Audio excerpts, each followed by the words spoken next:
All right, testing, testing. Welcome back to the Southwick Report, or as we're calling it now, Southwick Live, because this isn't the actual report that you will be hearing every Saturday at 9 in the morning, except for this Saturday because I will be away with my father. So, other than that, we are live with live coverage of the State of the Union, which will be happening here in about a half hour. So until then, we're going to be watching. We're going to be essentially following up with what C-SPAN is doing right now. Currently, right now, they're just answering calls.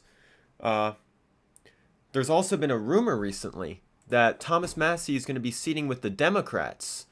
Turned out that was a lie. Thomas Massie posted on his Twitter a live picture of where he's going to be sitting, and it's clearly on the right side of the aisle.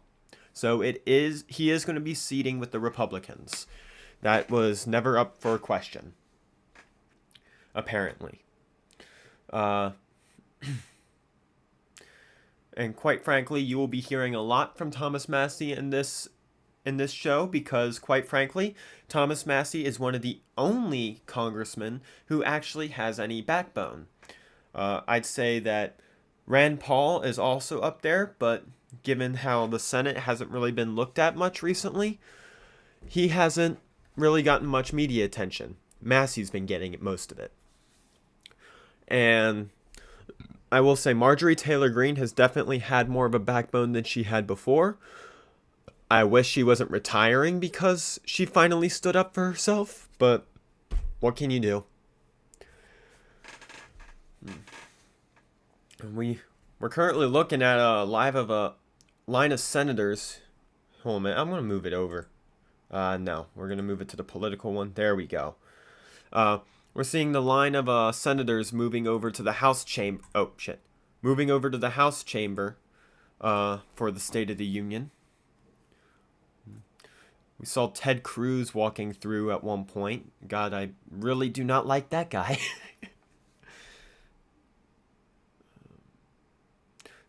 At this point, I don't recognize a lot of these people. I'm not sure if that's Josh Hawley right there, but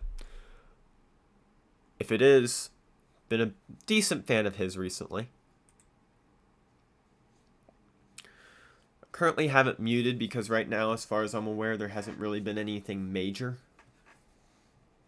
It's mostly just been people on phone calls. And it's the commentators giving their input.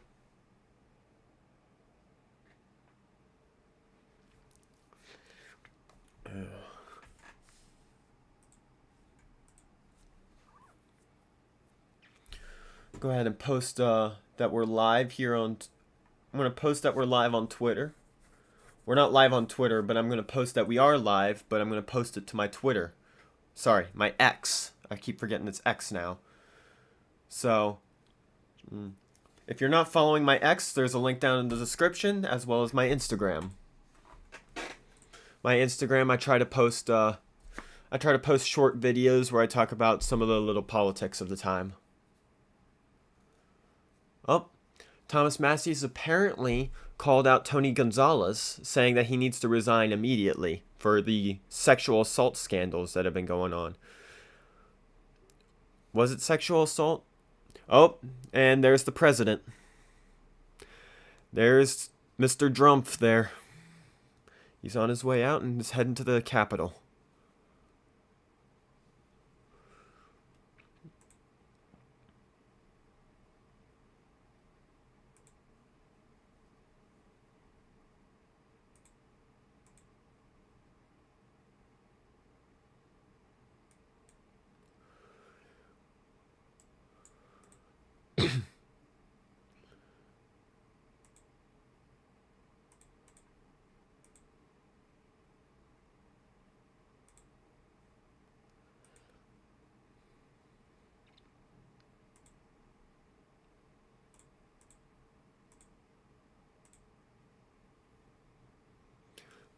All right, we got more senators walking through. Yep, Ted Cruz was there.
Got Mike Johnson uh over in the house.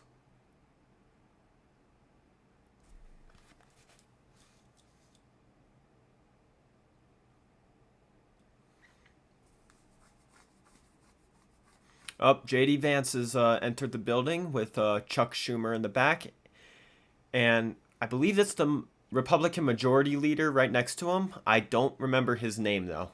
Quite frankly, I don't really care.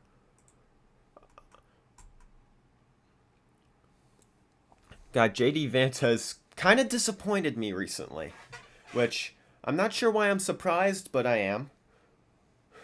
It's I kind of expected him to be a no, I don't know why I'm surprised. A lot of his recent Twitter stuff has been trying to encourage Trump's war with Iran, which I don't understand. Why are we going to war with Iran? Iran's done nothing to us. They don't even have the military capabilities to be a threat to us. We should pull our troops out of the Middle East and they wouldn't be an issue. But of course, that's not going to happen because the Republicans are a bunch of warmongers. They're all bought out by the military industrial complex. It's pretty well known at this point.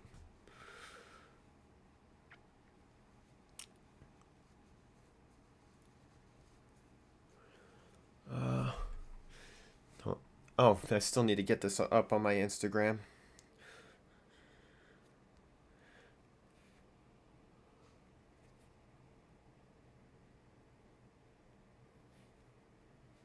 Oh, come on.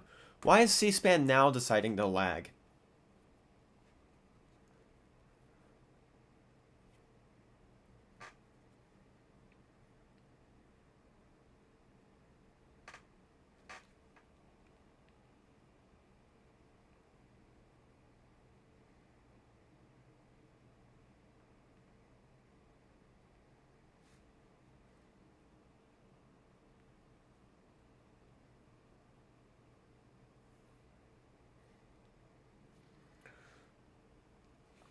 President's supposed to be here soon.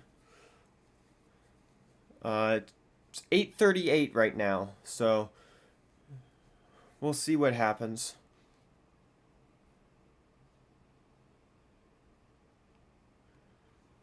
Oh, Dick Durbin is retiring. About fucking time. Need to get some newer guys in this shit.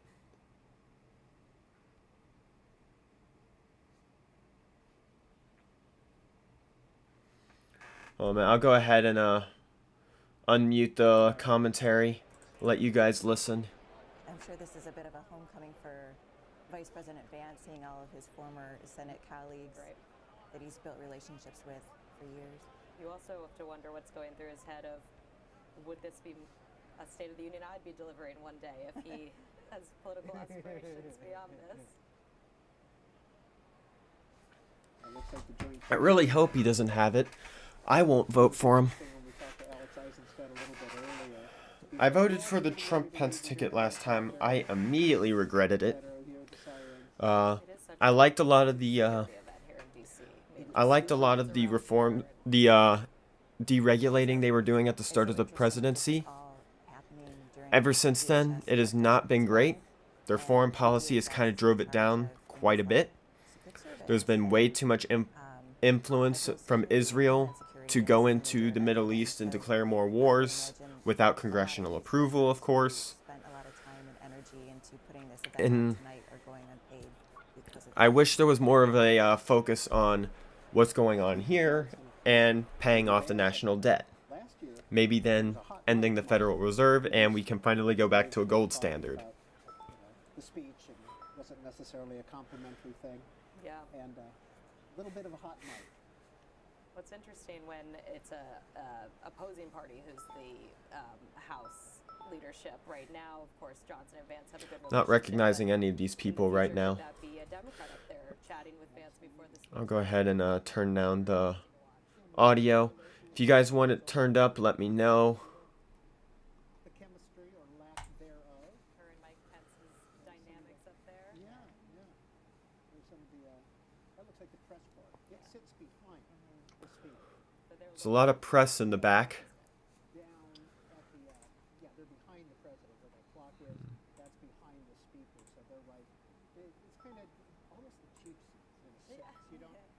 the view. It's behind the stage. As a reporter, though, it's great to see the interactions Have of you the been up vendors. in that, sitting up Yes. there as a reporter? Well, yeah.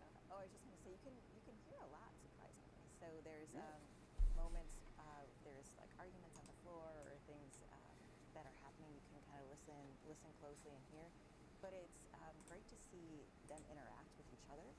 And while you may not see the president right underneath you, you can see fashion statements that people are making in the audience. You can see signs that they're holding and whatnot. Exactly. And also, we rely on our colleagues in the room to tell us who was that who yelled out and did so and so stand for this thing the president said, and so they're kind of the whole outlet's eyes in the room because they only have I didn't realize Warnock was still in the Senate. per outlet, I think. There's No, I guess he was elected. with his colleague up for re-election, John Ossoff, Here's a Jack I guess Warnock was elected in 2020, North Dakota. Yeah, so North Dakota. I think his re-election is coming up here soon. 40 inches of snow. And there's Jean Shaheen, who is retiring. Democrat from New Hampshire. She is retiring, so that sets up a pretty strong race in New Hampshire, doesn't it? Or is Yeah. that with Andy Kim of New Hmm. That's, Is that a pretty strong, is that potential GOP take? yes, that's a John race. Thune, of course, Yeah, I was just going to say that's definitely a race that Republicans feel like they can go on offense in New Hampshire. and there was a Senator Jody of Ohio, Iowa, Joni Ernst. Jody Ernst, and she too is retiring. There's Byron Donalds running for governor of Florida. He's got the Trump endorsement, and he has a lead in the polls at this point. But Joni Ernst retiring in Iowa, is that a potential? I really hope we start getting to a point where a Trump endorsement is going to be a killer for the Republican candidate. Quite a favorite. I want to get back to a true conservative Republican Party where they're actually concerned about free market economics and non-interventionism. That would be true conservatism. I mean, I guess that's more libertarianism, but yes. quite frankly, it's way better than this neocon bullshit that's going on. Of the Senate. Opened with a prayer and as spiritual advisor for the Senate That's right. throughout the year. It's always interesting how long it also takes for everybody to get to Yeah, the seat. we saw the Senate about 10 minutes Right. ago, and it's standing outside. They're making their way down. Everyone House together. members, of course, can get in whatever time they want, and they can line the aisle if they want to shake hands with Right. everybody. If they have there's John Fetterman. They have As much as as much as I've not agreed with John Fetterman recently, I've been having a lot of respect for him, John Fetterman. for being willing to go up against party lines. Has he caused consternation with his Democratic Party? Well, interestingly, he was one of the first and only Democrats that the president was in touch with when he became president. I remember he The said, George Washington gavel. and we've had a conversation. He's also someone who I think Leader Schumer is concerned every time they have a vote of where's Fetterman going to go on this. He doesn't. And like maybe Thune thinks about Susan Collins or Lisa That's exactly McCaskey. right. And there's Katie Britt of Alabama coming in, That's Republican. Florida. Looks like that's Susan Collins right there. Her eyes are getting older. And Not entirely sure how I feel about her yet. that is Michael Bennett's Need to look back into some of her old policies. Ohio? John Husted. Yeah, there you go. We'll get there We eventually. talked about, we talked about a little bit earlier. Look, it's a white guy in a suit. Yeah. But we had talked about that race a little bit earlier with one of the callers, and whether or not he's running against Sherrod Brown, the former senator, Right. who got beat by Bernie Moreno. Yeah, it's very Oh, complicated. Cassidy. Cassidy. He's an interesting one who It is. will want to hear what the president's plan on healthcare is. There was The rumblings president hasn't voiced No matter what the president's plan on healthcare is, it's not going to be good. Anytime the government tries to make a plan on healthcare, it's never going to be good. That's the best way I can put it. said that she should never be Only way healthcare can be good is if only way healthcare is going to be good is if you allow the free market to go for it. When the free market runs healthcare, the health industry tends to be better. Reason for that, businesses are able to be competitive and it drives down prices. wanting to wear white What is the outfits. significance of the wearing of the white The for the women's Democratic suffrage women's movement. suffrage? And I feel like they have done that for several years now, it seems. That it's kind of become a State of the Union tradition for women of Congress to want to wear white. To put this into context, the first Senate televised State of the Union was in 1947. It's very true. Okay, women had only won the right to vote 27 years earlier, Right. 1920. That was the first national election that women could vote in, and they voted overwhelmingly for the Republican Warren Harding because he had championed the suffrage movement, and Woodrow Wilson had not. So. There was this really iconic moment of women wearing white in Trump's first term.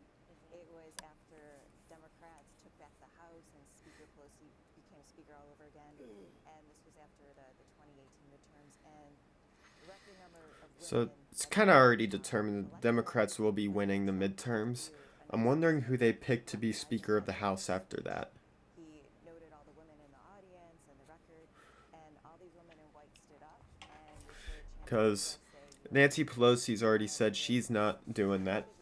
I'm not even sure if Pelosi will be. I'm not even sure if Pelosi will be back. I think she may be retiring, hopefully, but I'm not entirely sure what to think there. That they will be going in is not far at all from the House chamber, but there will be some pomp and circumstance to get him into the House chamber. I think first to see Mrs. Trump enter into the visitors gallery, there'll be applause, and she'll enter into her assigned seat and with her guests, and you'll see that. And which of the Trump And children? there's Amy Klobuchar, running for governor of Minnesota, and she's ahead in the polls. She's got about 50% average right now in the polls for governor since Tim Walz is Klobuchar is running for governor? Republican John Curtis. I didn't hear about this. I really need to figure out how to get my sources in order. House leaders. He's from Minnesota as well, but he's from the Republican House. Go ahead and zoom this in. Relations within Probably should have done that before. I just now realized it. Democrat and Republican are more friendly than Ooh. Realized I forgot to turn on one of my lights. delegations. There we go. Delegation lunches or events, and you build some camaraderie around an issue that your state cares about when you need to get bipartisan support for something. So there tends to be a little bit more friendliness between R's and D's if you're fighting for the same issues in your state. And we were speaking about women in office last year, and now this year is a long time in a while that there wasn't a woman up at the podium. We had Vice President Harris up during some years, Speaker Pelosi during Trump, and some years both of them. and Oh, Cory Booker. the second year Yeah. in a long time that we haven't Definitely don't like you. when Speaker Pelosi, former Speaker Pelosi was first elected, it was former President George W. Bush who gave her a huge recognition during his State of the Union to say this is the first female Speaker of the House. We'll see in this, as you mentioned, the President in his first term mentioned how many women were elected that election year. We'll see if there is kind of a bipartisan display of sorts this year, something along those lines. One thing I just noticed, Senator Mark Kelly is there, and he's this interesting character because he's one of these 6 Democrats that put out the video telling members of the military to not follow illegal orders, and that set off attempts to prosecute them and to bring some. All right, I went on to Thomas Massey's X account, and he in his tweet where he talked about calling for Tony Gonzalez to resign, he was quoted saying, "Where are the other men in the GOP?" Very solid question. Oh, sounds like it's about to start. The committee on the part of the House to escort the President of the United States into the chamber. The gentleman from Louisiana, Mr. Scalise. The gentleman from Minnesota, Mr. Emmer. The gentlewoman from Michigan, Mrs. McClain. The gentleman from North Carolina, Mr. Hudson. The gentleman from Pennsylvania, Mr. Reschenthaler. The gentleman from Utah, Mr. Moore. Gentlewoman from Indiana, Mrs. Houchin. Gentleman from Oklahoma, Mr. Hearn. Gentleman from New York, Mr. Jeffries. Gentleman from California, Mr. Aguilar. Gentleman from California, Mr. Liu. Gentlewoman from Washington, Mrs. Delbene. Gentlewoman from Michigan, Mrs. Dingle. The President of the Senate, at the direction of that body, appoints the following senators as members of the Committee on the Part of the Senate to escort the President of the United States into the House chamber. The Senator from South Dakota, Mr. Thune. The Senator from Wyoming, Thune. Mr. Barrasso. I think I'm pretty sure John Thune is the majority leader, if I remember correctly. Mrs. Capito. The Senator from Oklahoma, Mr. Langford. The Senator from South Carolina, Mr. Scott. The Senator from New York, Mr. Schumer. The Senator from Illinois, Mr. Durbin. And the Senator from Minnesota, Ms. Klobuchar.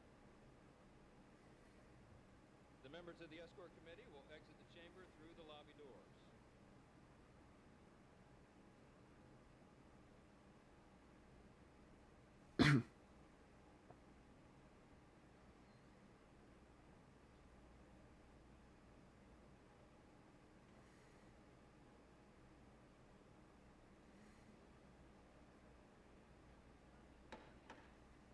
All right. Speaker, the acting dean of the diplomatic corps.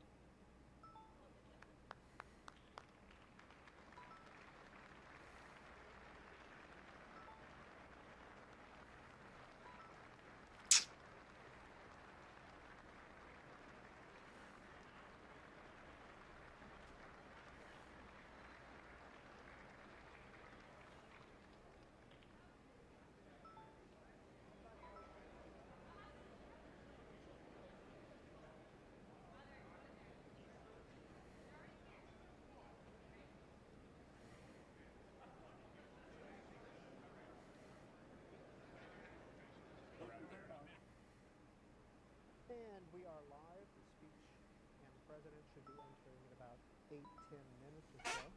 The dean of the diplomatic corps, by the way, is Percy Kyoto. He is the ambassador to Laos, and he has been in office since 1997.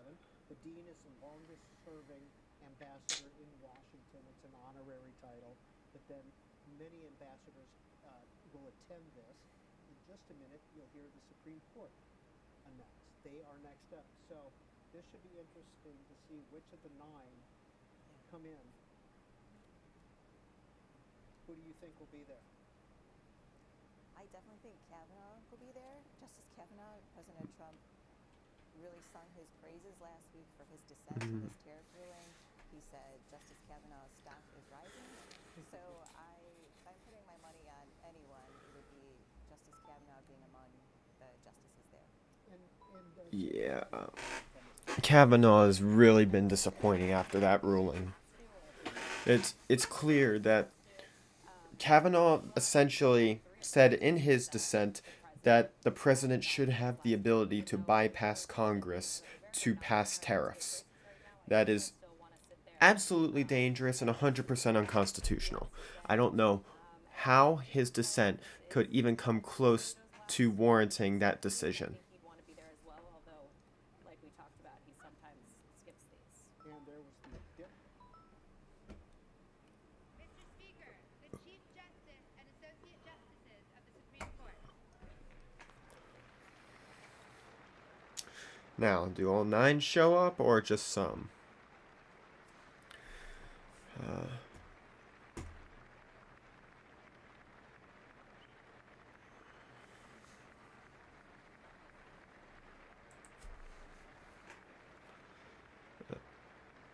John Roberts. I see Kavanaugh. I think that's Coney Barrett there.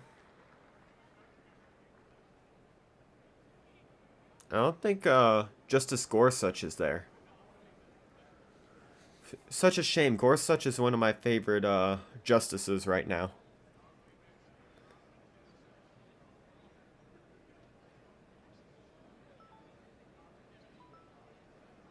And we are still here with Alex Gantitano and Marissa Schultz, 2 reporters who have been with us all night. So we had a little fun game there watching the Supreme Court. subpoena in mind. That's right. As we predicted, Kavanaugh is there. We know the president is very happy with him on that tariff ruling, that he sided with him. But Coney Barrett on the other side, the president is not so happy with. Yet she wanted to be there. Of course, he appointed Well, her. Coney Barrett made the right decision at least. I mean, two of the three justices Trump appointed did not make did not rule in his favor, and it shows that the Supreme Court is not completely gone. There is some form of bipartisanship there.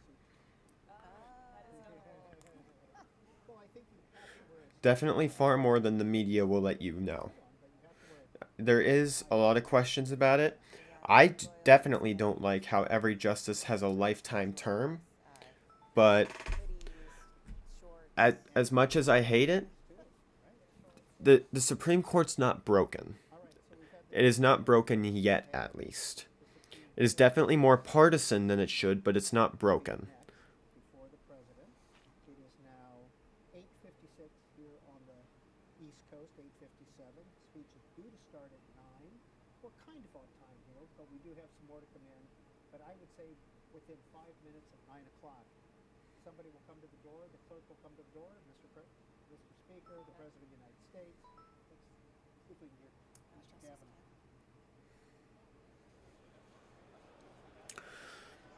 I will say, this ruling that happened recently was Kavanaugh's worst decision, but he's also made some decisions in the past that have definitely went against Trump's wishes. Recently, that hasn't been the case, but I think I remember something.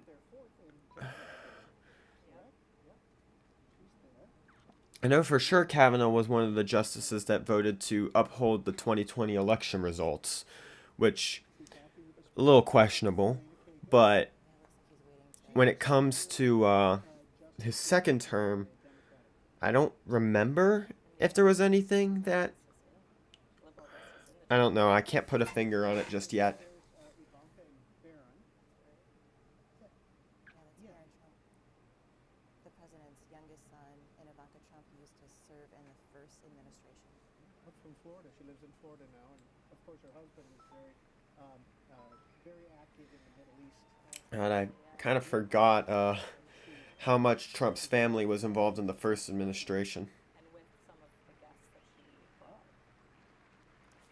She announced earlier that she was bringing 2 young female students who exemplify 2 of the Heard recently that AI education. Mark Kelly is going to be introducing a war veteran who just got his, I believe, the Medal of Honor recently. I'm interested to hear his story because it had something to do with Vietnam and it had something to do with classified information that prevented him from getting the award because of the activities he was doing. But I guess we'll see. Okay, so Marco Rubio is here. Whoever, I forgot the Treasury Department's name, but he's there too. Pete Hegseth is there. I think Tulsi Gabbard should be there too. That's not her in the back. She's not a blonde. Is that Caroline Levitt? Those are the big ones. No, that's Pam Bondi. RFK. Everyone I just mentioned, kind of a disappointing addition as much as I thought that they would be good. Interesting, if you go to Politico and type in Labor Secretary, you can read the story. There were some charges filed against her husband. Labor Department shouldn't even exist, so I'm not even going to get into that. Kristi Noem, absolutely horrible at Department of Homeland Security. Chief of Staff behind Secretary Noem. That's Susie Wiles, daughter of Pat Summerall, the longtime sports broadcaster. Always a really interesting story there. There's Lee Zeldin, I did spot Secretary EPA. Burgum. Yeah, I did see Doug Burgum as well. So Burgum is there. This Russ Voigt, OMB director. Russ Vogt. Is Very it Voigt or Vogt? Thank you. I wasn't sure which one. Oh, there's Tulsi Gabbard. So far, she's been the only person I've respected from this administration. Yes, she speaks a lot like Trump, but when it comes to, like, kind of a the major issues that are going on, she typically doesn't speak out against it because before she became part of Trump's term, she was very major in speaking out against operations, not only during the Trump administration but the Obama administration. And as ODNI, she's been absolutely amazing at not only cutting spending but also cutting down on surveillance, as far as I'm aware. Small Business Administration. Everyone else I'm not truly aware of. My guest before was Chris Wright of Energy. I don't think we've seen him Oh, yet. that's a good one. We haven't Could seen be the him. winner of the 50 cents. Oh, wait, is that? Oh wait, Or is I that think Chris that's him behind right it? there. Who's behind us? Yeah, I don't think You're I the jumped up designated for you. surplus. I think Chris is very right. Because Kelly Loeffler of Small Business, she was a former senator from Georgia who got true. defeated That's by right. John Ossoff. It'd be interesting if we see any. Oh, that's DNI Director Radcliffe. Or CIA. Oh, CIA. Mr. Ratcliffe, former member of the House from Texas. Woodcock, the president's Middle East Oh, yeah. advisor. Good on. Going to have peace talks with, or nuclear talk on You know, Thursday? He's been busy. It's so interesting. John Ratcliffe used to be on all the cable news channels on a frequent basis. And then he became CIA director. Haven't seen him since. But he was a member of Congress. He was always on TV. Oh, there's RFK taking pictures, RFK Jr. In terms of active members of cabinet, you're right. He isn't on TV as often as some of them are. And usually the CIA directors aren't. That's true. I wonder if we'll get a Thomas Massey appearance. You know what? We'll count up how many Thomas Massey appearances we get, and we're gonna display them at the end of the show. From Tennessee, one Actually, no, we won't display them, but I will show the total. from Tennessee. Oh, there's In fact, I'll download an app on my phone so we can keep count. Susie Wiles again. Christy Nome, some Yep, fellow. Christy Nome, members Zeldin. Will any Yes, Democrats get to talk directly with Kristi Noem? I think they have things That's right. Okay. to discuss. Now, Rubio Hegseth. We have not seen Lori. Did we see Lori? That's the rumor. Yes, Okay. we did see her. RFK. Chris Wright, we think we saw him. Doug Burgum. Brooke Rowley. Doug Collins. Doug Collins, Have we seen yeah. Doug Collins? He was a double-digit survivor last year. He could be. Because we've seen McMahon, Zeldin, Lutnick, Besson, Nome, Bondi, Gabbard, Turner, Duffy, and Loeffler. Wow. Woof. Double duty, possibly There for we go. I the think we DA got it. secretary. I think we got it. Maybe Doug he Collins. enjoyed his time so much, his Yes. alone time. I'm always curious what they are doing when they just hang out, watch the speech. Now, is Doug Collins running for Senate in Virginia, or in Georgia? No. Okay. I don't believe so.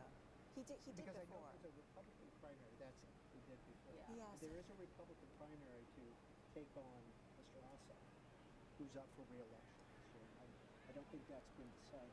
There's a three-way primary that's pretty tight in Georgia. Buddy Carter, a member of Congress, Mike Collins, and Mike Collins, that's it. and then there's Mr. Dooley, who is, I believe, backed by Governor Kent. I think what's also notable is this is the same cabinet the president started with. This is the crew that walked down Right. last year Nobody for the has- joint session. Nobody has left yet, has There's it? obviously speculation over who will be the first, but yeah, we're now in February and That is kind of shocking how many of Trump's cabinet have actually stayed this time around. Because, quite frankly, We saw Don Jr., we saw Barron, we saw Ivanka. quite frankly, the last Trump administration, we saw how many of them kept coming through. The fact that he's kept the same people in office right now is both surprising and upsetting, because a lot of the people who are staying are not great people. former head of the RNC, she's often comes to these events as well. She's got her own show now. Yep. So it's 5 after 9. We're expecting a 2-hour speech. In a minute, clerk of the House will come in and say, Mr. Speaker, the President of the United States. Maybe some cheers, some boos. We'll listen to the President as he walks down the aisle. We hope we can hear better than we can hear during this portion. It's fun to watch everybody walk in. I mean, this is a big night in Washington, like you said. Huge security event because everybody is in one room. So, Chuck Schumer and John Thune, Mike Johnson, the vice president, the whole gang is, in that room. It looks like I'm always interested in who's grabbing the aisle seats to get the entrance greetings with the people coming down the center aisle.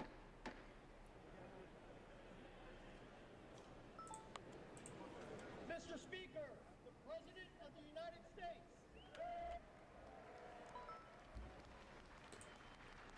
All right, the president has just walked through the doors. A lot of cheers right now. Kind of surprising.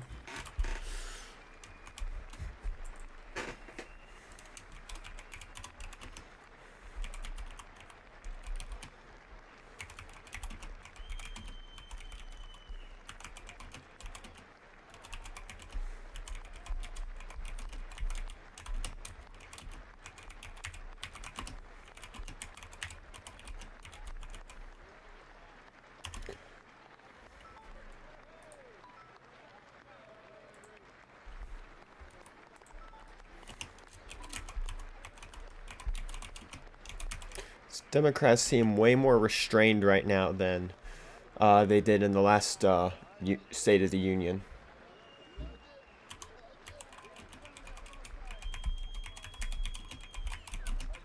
But then again, it is only the start, so we'll see what happens from here.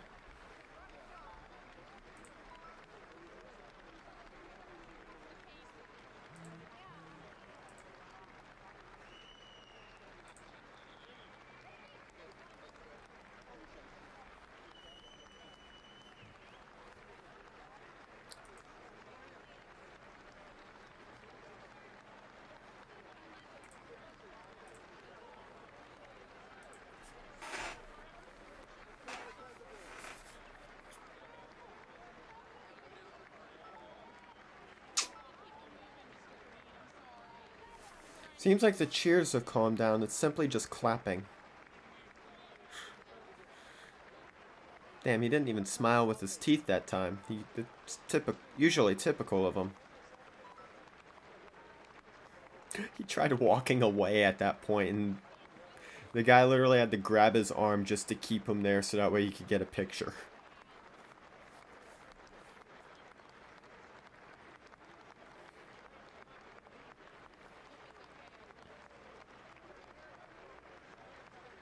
God, I'm looking forward to getting some young people in there.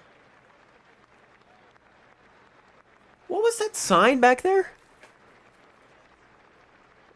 Oh, black people aren't apes. Referring to the X video that was posted on Trump's account. I think that was Al Green who was holding up that sign.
You gonna actually go up to the microphone, or are you just taking in all the glory?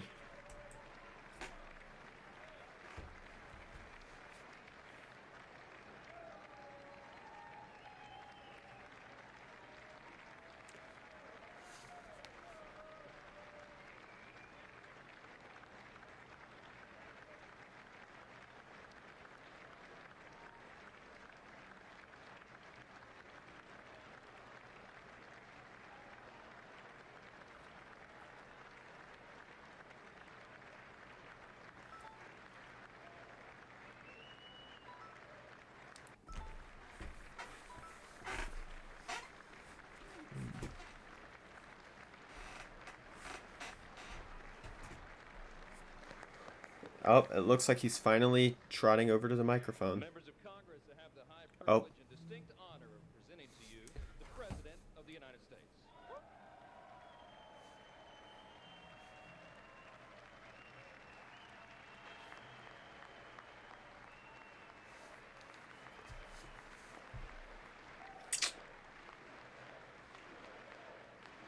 Okay, yep.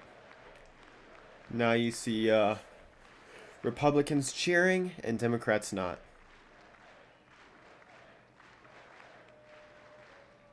Well, thank you very much, everybody. It's really an honor. Speaker Johnson, Vice President Vance, First Lady of the United States. Wow, already is standing.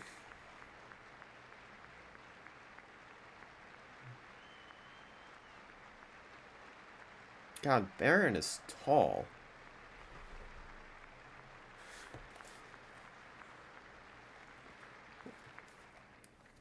Second Lady of the United States. Why do you guys bother sitting down? You know you're just gonna get back up anyways. At least the Democrats know they're not gonna be standing up anytime soon. Members of Congress and That may my fellow Americans. I think the guy sitting next to the second lady was the Vietnam vet I was talking about before. And stronger than ever before. Oh. there's Al Green holding up his sign. Is he gonna get himself kicked out of another State of the Union? 5 months from now, our country will celebrate an epic milestone in American history, the 250th anniversary of our glorious American independence. This July 4th, we will mark 2.5 centuries of liberty and triumph, progress and freedom. Debatable. The most incredible and exceptional nation ever to exist on the face of the earth. Liberty's been kind of dead since World War One. We're gonna do better and Maybe better and before. better. This is the golden age of America. Again, why do you guys bother sitting down?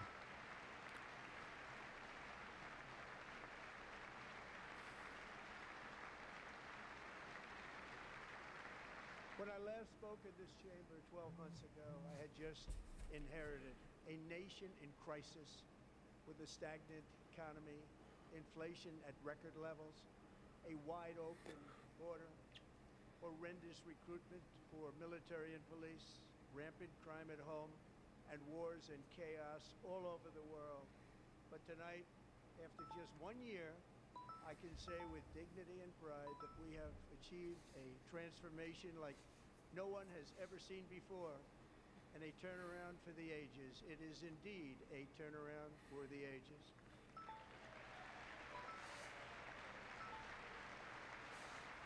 I wouldn't really call it a turnaround. I mean, the Federal Reserve still exists.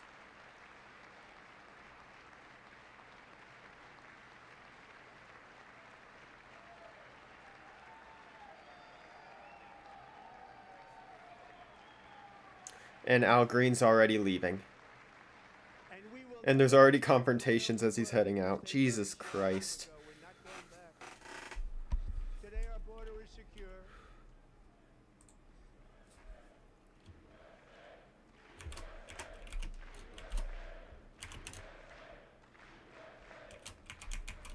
Thank you. Today our border is secure. Our spirit is restored. Inflation is plummeting. Incomes are rising fast. The roaring economy is roaring like never before, and our enemies are scared, our military and police are stacked, and America is respected again, perhaps like never before.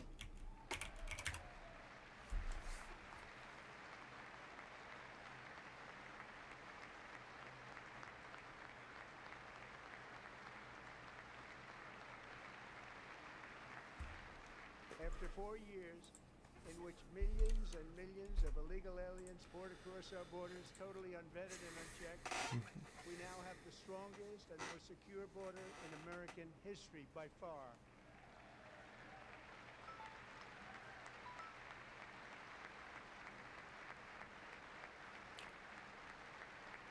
I appreciate strong borders. In the past 9 months, 0 illegal aliens have been admitted to the United States.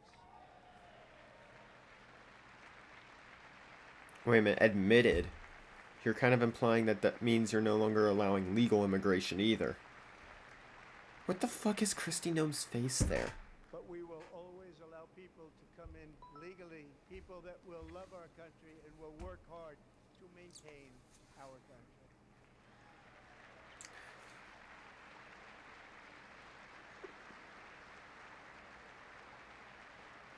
I don't have any complaints there. The flow of deadly fentanyl across our border is down by a record 56% in 1 year.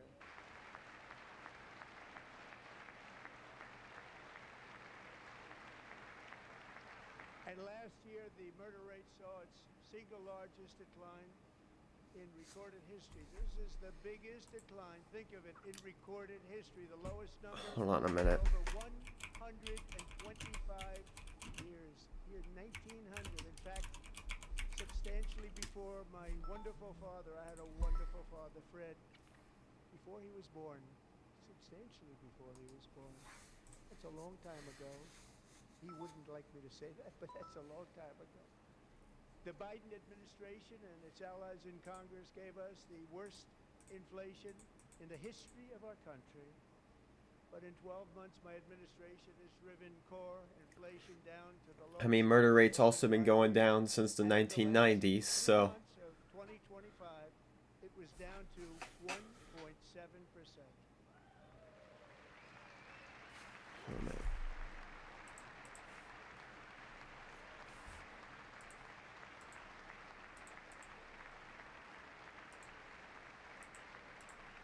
Gasoline, which reached a peak of over $6. There's Mark Kelly right there. In some states, under my predecessor, it was quite honestly a disaster. Is now below $2.30 a gallon in most states, and in some places $1.99 a gallon. And when I visited the great state of Iowa just a few weeks ago, I even saw $1.85 a gallon for gasoline. I mean, at least where I'm live, gas is still about $2.80. It hovers between $2.50 and $2.80, so... Lowest in 4 years and falling fast, and the annual cost of a typical new mortgage is down almost $5,000 just since I took office. 1 year. Yeah, you fixed the mortgage rates. That's not a good thing. And low interest rates will solve the Biden-created housing problem well, at the same time protecting the values of those people who already own a house that really feel rich for the first time in their lives. We want to protect those values. We want to keep those values up. We're going to do both.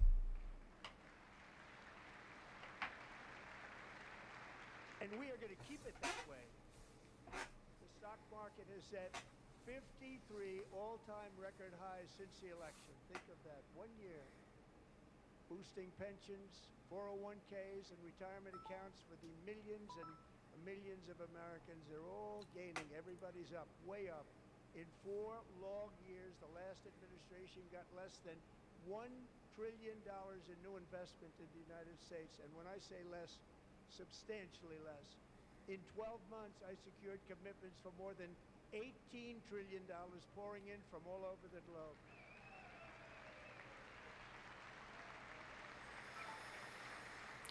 I don't even know what to say about that one. Think of it, much less than $1 trillion for 4 years versus much more than $18 trillion for 1 year. What a difference a president makes. A short time ago, we were a dead country. Now we are the hottest country anywhere in the world. The hottest. On what metric?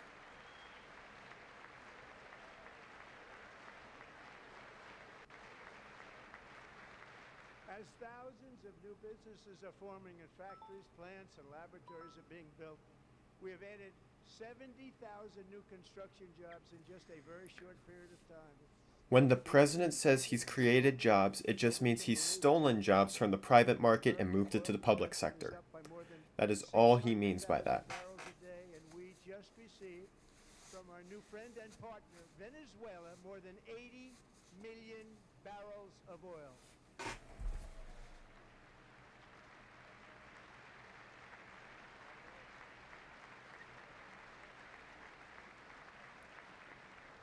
American natural gas production is at an all-time high because I kept my promise to drill, baby, drill.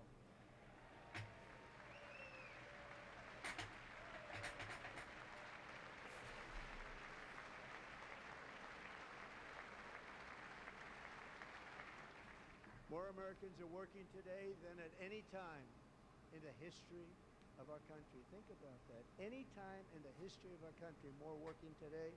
And 100% of all jobs created under my administration have been in the private sector.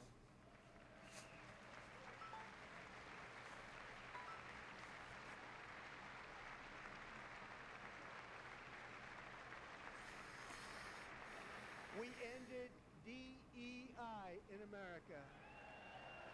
All right, I'm happy about that one.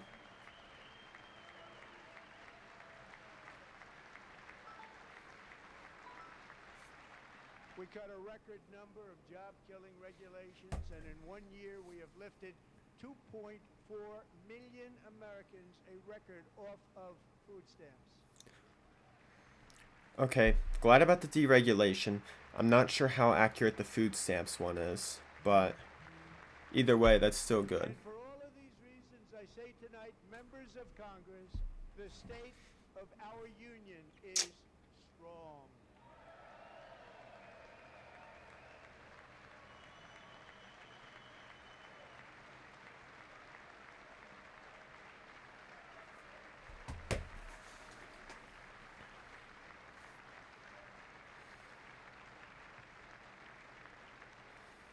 Our country is winning again. In fact, we're winning so much that we really don't know what to do about it. People are asking me, please, please, please, Mr. President, we're winning too much. We can't take it anymore. We're not used to winning in our country. Until you came along, we're just always losing, but now we're winning too much. And I say, no, no, no. You're going to win again. You're going to win big. You're going to win bigger than ever. And to prove that point, It sounds like he's just sucking himself off right now. it is a group of winners who just made the entire nation proud.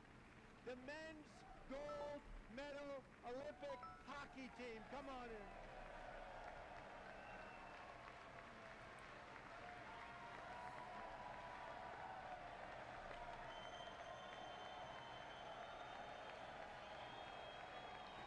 I love this quote. If you trust your government, then your history teacher didn't do their job. Agreed.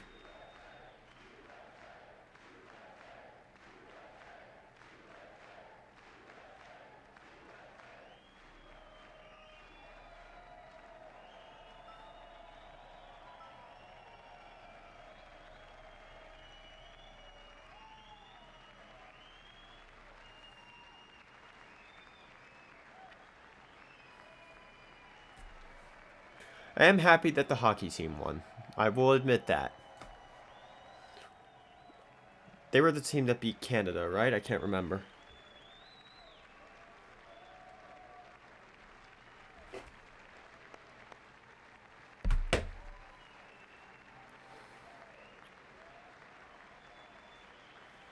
Go ahead.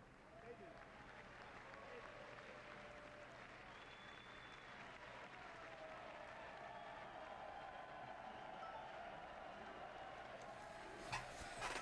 Okay, that's something to be happy about.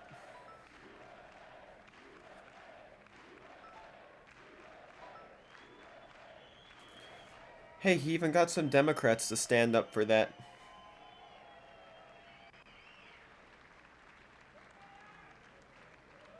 That's the first time I've ever seen them get up. And actually, not all of them did get up. But they beat a fantastic Canadian team in overtime. You look where he's looking. He's only looking at the right side of the aisle, though. Soon be coming to the White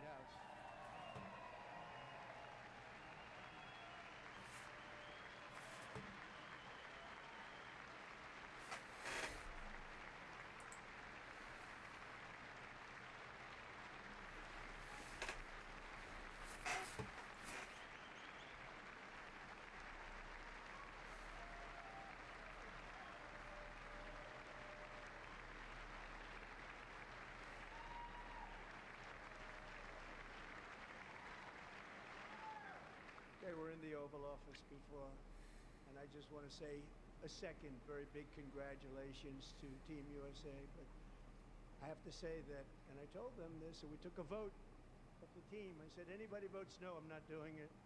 So they stood there, and they weren't about to say no, because I've never seen a goaltender play as well as goalie Connor Halaba.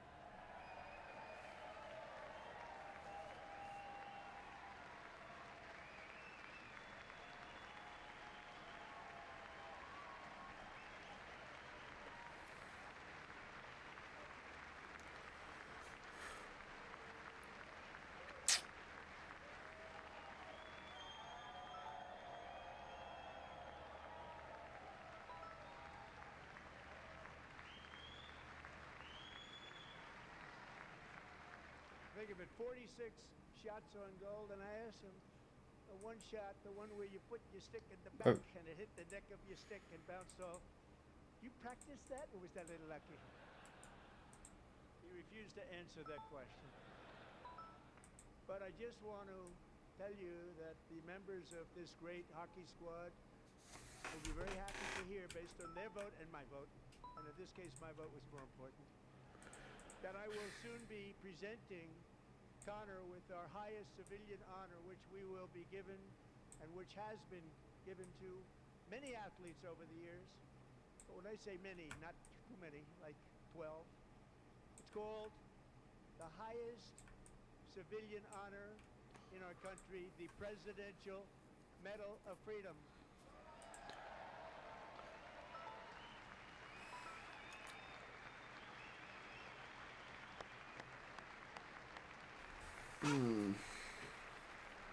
Not entirely sure the background of that medal. I'm not sure if that's really well earned or not, but congrats to him.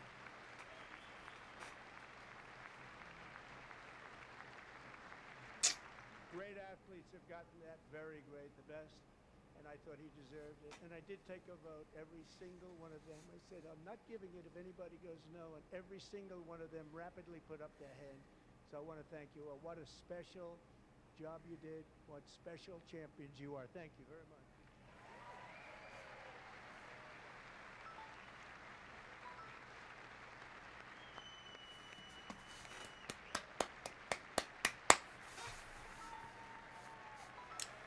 There we go. We actually got some more Democrats standing up for that. About time.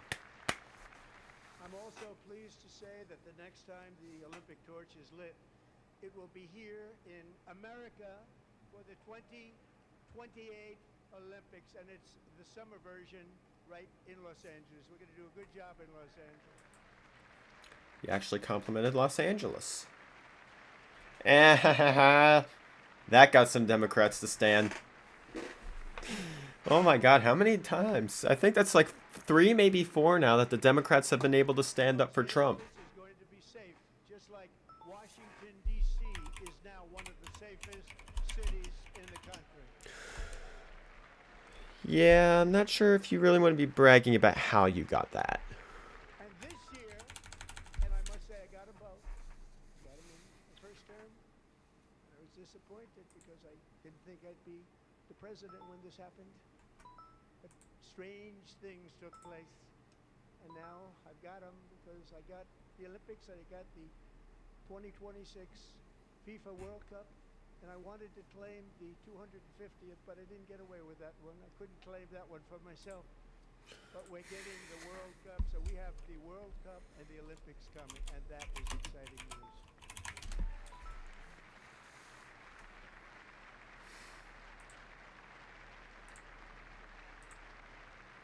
So this will be a year to celebrate our country and the heroes who have kept it free.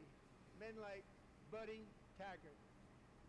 At age 17, Buddy volunteered to defend America in World War II, serving in the Pacific under the great General Douglas MacArthur. He fought bravely in the famous Battle of Manila, worked so hard. He was badly wounded and almost killed by enemy machine guns in Luzon.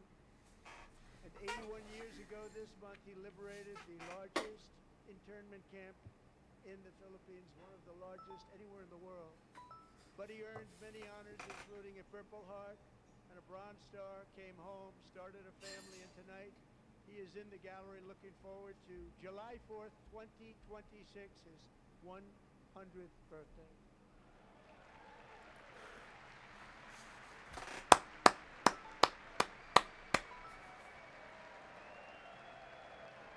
Cameras are on the wrong guy.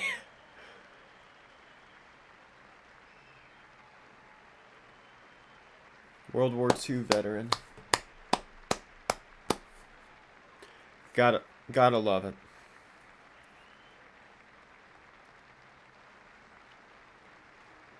You may not always like the military, but you can at least have some respect for the men who served in it. So, Buddy, you're a brave man, and we salute you.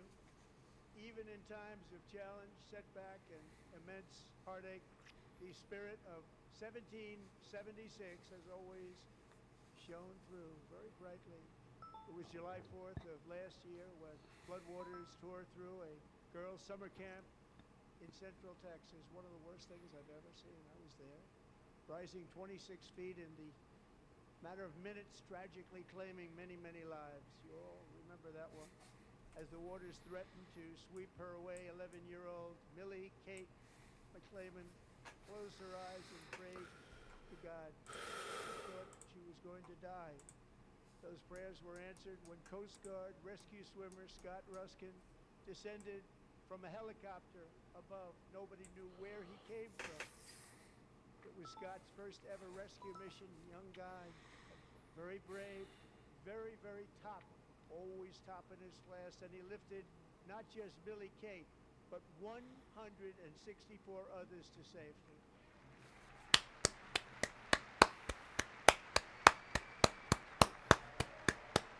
I don't know why I'm clapping. It's not like they can hear it. I guess I'm just showing gratitude. Are they even going to show the person he was just talking about? He sounded like a fucking hero. There he is. Cool.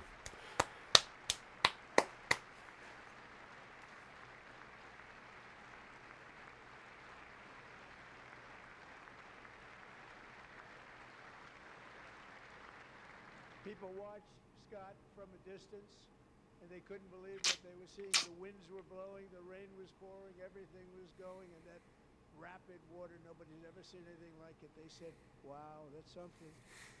Tonight, Scott and Millie Kate are here together, reunited for the very first time. Thank you, Scott, Millie Kate.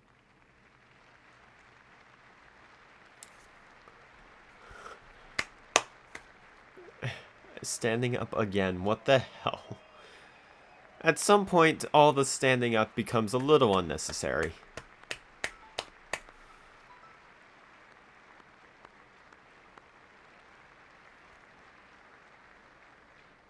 And Petty Officer Ruskin, I'm pleased to inform you that I am now awarding you the Legion of Merit for extraordinary heroism, which is what it was, extraordinary heroism. Thank you.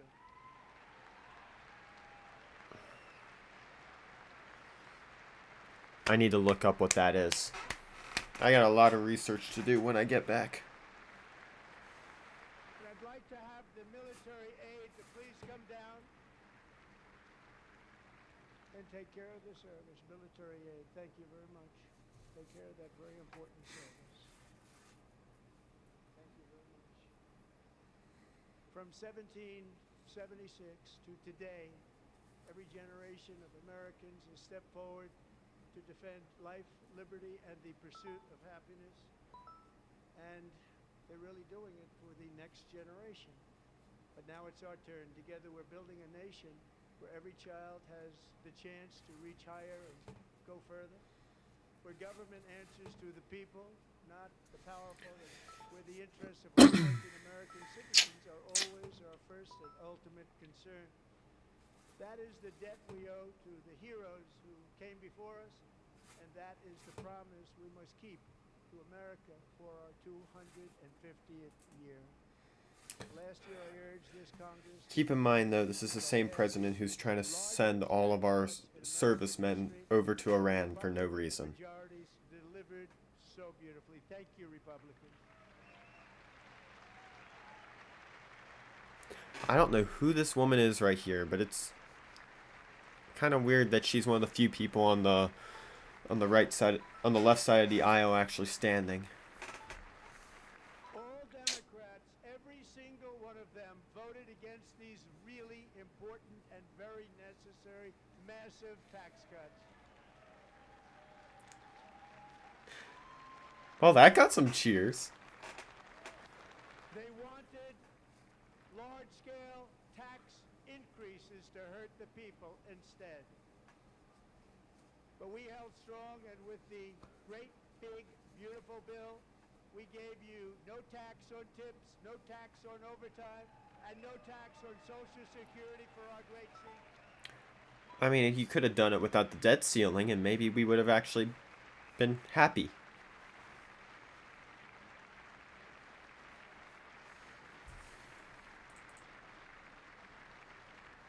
And we also made interest on auto loans tax deductible the first time, but only if the car is made in America.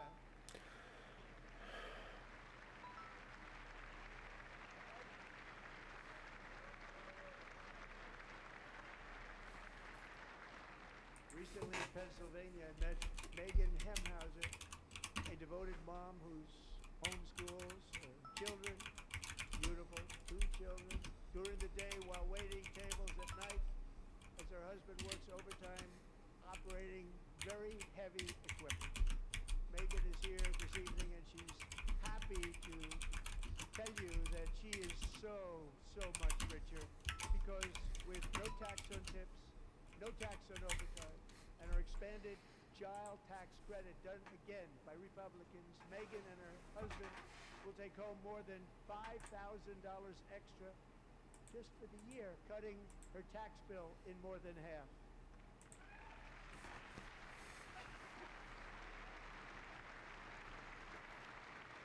Oh, I think I saw John Fetterman stand up for that.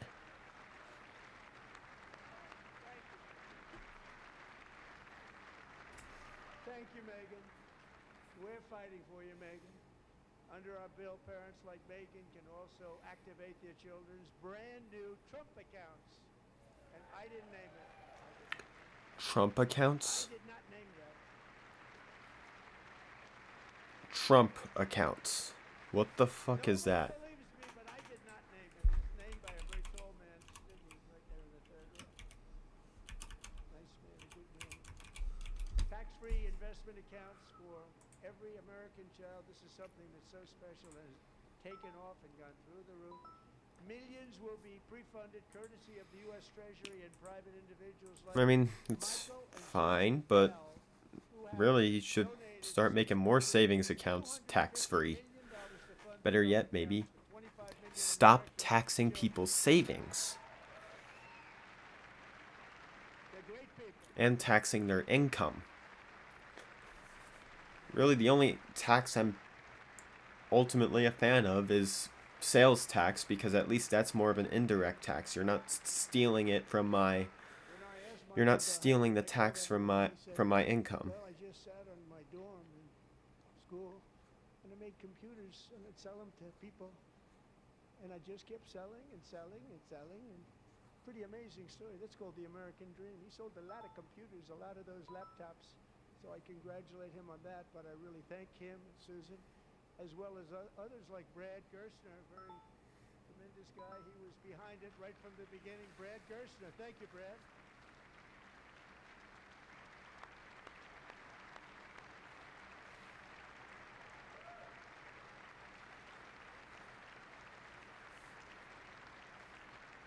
So with modest additional contributions, these young people's accounts could grow to over $100,000 or more by the time they turn 18. Think of it, how much money is that for somebody that started with nothing? Over 100,000, could be much more than that. To make this investment in our children's future, go to trumpaccounts.gov. Trumpaccounts.gov. And a lot of people are doing it. It's every record in the book. It's popular. They knew what it was going to take. So proud of them. I'm so proud of the people that got it started. Now it's just taken off. One of the primary reasons for our country's stunning economic turnaround the biggest in history, where the Dow Jones broke 50,000 4 years ahead of schedule, and the S&P hit 7,000, where it wasn't supposed to do it for many years. Pam Bondi, wipe that smirk off your face. You don't have the right to smirk right now with all the Epstein shit going on. To make great deals for our country, both economically and on a national security basis. Everything was working well. Countries that were ripping us off for decades are now paying us hundreds of billions of dollars. They were ripping us so badly, you all know that. Everybody knows it. Even the Democrats know it. They just don't want to say it. And yet these countries are now happy, and so are we. We made deals. The deals are all done. And they're happy. They're not making money like they used to, but we're making a lot of money. There was no inflation, tremendous growth. And the big story There's been inflation ever since the creation of the Federal Reserve. That's a fucking lie. And don't think that's just a Trump thing. Every president has said this. It's a lie. I think I just saw Thomas Massey up there. I can't really tell. I just saw a beard look with a similar facial structure.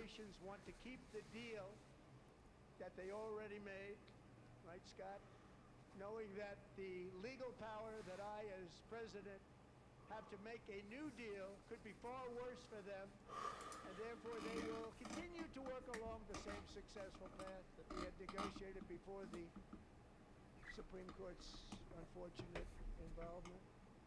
So despite the disappointing ruling, he's powerful, country saving. It's saving our country, the kind of money we're taking in. He's protecting. You mean the money that you're bringing in from people who have stopped... Oh, shit. From people who have stopped buying the goods that you're tariffing. They're a little more complex, but they're actually probably better, leading to a solution that will be even stronger than before. Congressional action will not be necessary. It's already time-tested and approved. And as time goes by, I believe the tariffs paid for by foreign countries will, like in the past, substantially replace the modern-day system of income tax, taking a great financial burden off the people that I love. I am all in favor of getting rid of the income tax. But tariffs is not a good replacement because it gives the government the ability to restrict business. It gives the government the ability to resist foreign competition, which then drives up prices domestically. The United States of America, because we finally have a president who puts America first. Put America first. I love America.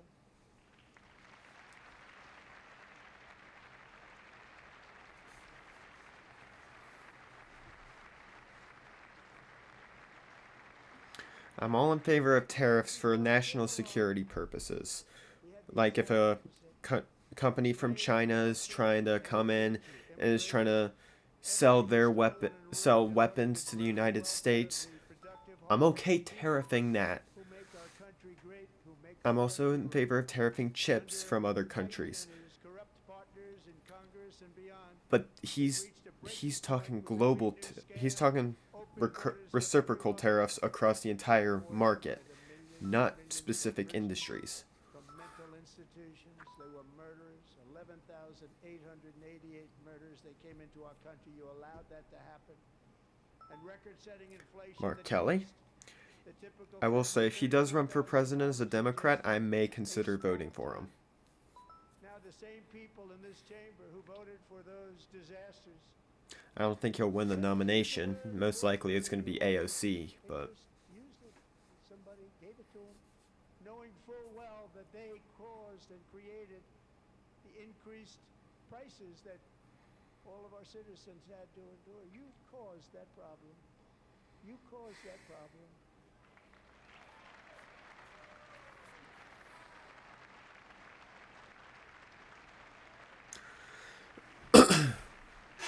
They did not cause that problem. The problem was caused by all of you, not the Democrats. They knew it. They knew this. newspapers were You with dirty, your rotten fucking lies. Ukraine patch Their on. Go policies fuck yourself. created the high prices. Our policies are rapidly ending them. We are doing really Girl well. with a no Those war prices shirt are plummeting. jacket up above is sitting right next to a guy with a Ukrainian badge on them. There's another guy with a Ukrainian US flag. The price of eggs is down 60%. Madam Secretary, thank you. The cost of chicken, butter, fruit, hotels, automobiles, rent is lower today than when I took office by a lot. And even beef, which was very high, is starting to come down significantly. Just hold on a little while, we're getting it down. And soon you will see numbers that few people would think were possible to achieve just a short time ago. Nobody can believe when they see the kind of numbers, and especially energy, when they see energy going down to numbers like that, they cannot believe it. It's like another big tax cut. I'm also confronting one of the biggest ripoffs of our times, the crushing cost of health care. Beef has been on the rise. Since the passage of Eggs did the decrease. Affordable Care Act, sometimes referred to as Obamacare, big insurance companies gotten rich. It was meant for the insurance companies, not for the people. With our government giving them hundreds and hundreds of billions of dollars a year as their stock prices soared 1,000, 1,200. Keep in mind, the price of gold and silver has been on the rise. It comes to show that the US dollar is starting to lose its value, and now people are starting to invest in precious metals. I'll probably be investing in precious metals eventually because the dollar will be crashing at some point.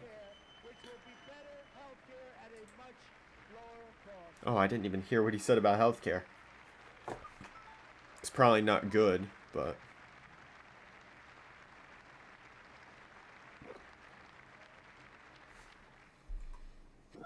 In addition, my plan requires maximum price transparency. That's a big deal.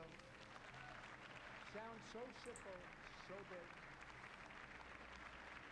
And I did that in my first term, and the Democrats immediately terminated it with full knowledge that they were doing a very bad thing for the people. Costs were going to go way up, and that's what happened, and now I'm bringing them way down on health care and everything else. I'm also ending the wildly inflated cost of prescription drugs like has never happened before.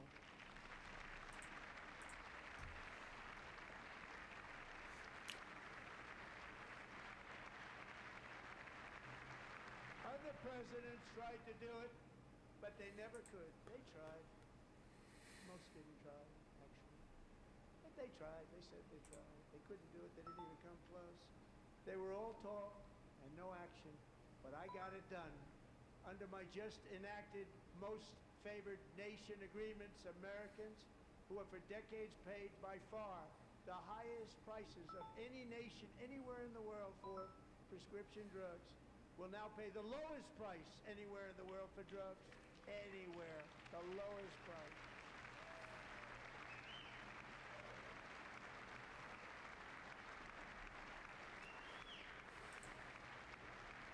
So in my first year of the second term, should be my third term, but strange thing. Oh my god. I took prescription drugs, a very big part of healthcare, from the highest price in the entire world to the lowest. That's a big achievement. The result is price differences of 300, 400, 500, 600% and more. All available right now at a new website called TrumpRx.gov. And I didn't name that one either, by the way. Sure you didn't.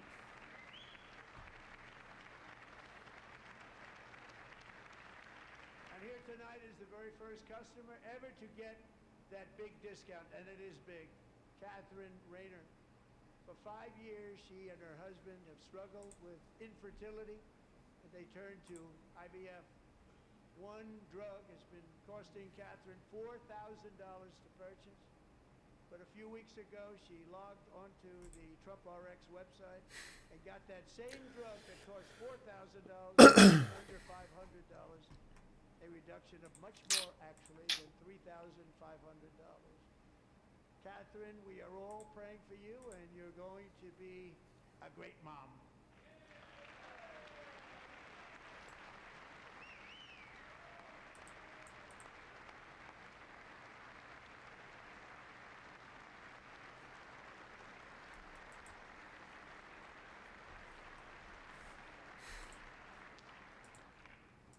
So now I'm calling on Congress to codify my most favored nation program into law. Now, the one thing, I'm not sure it matters because it's going to be very hard for somebody that comes along after me to say, let's raise drug prices by 700 or 800%.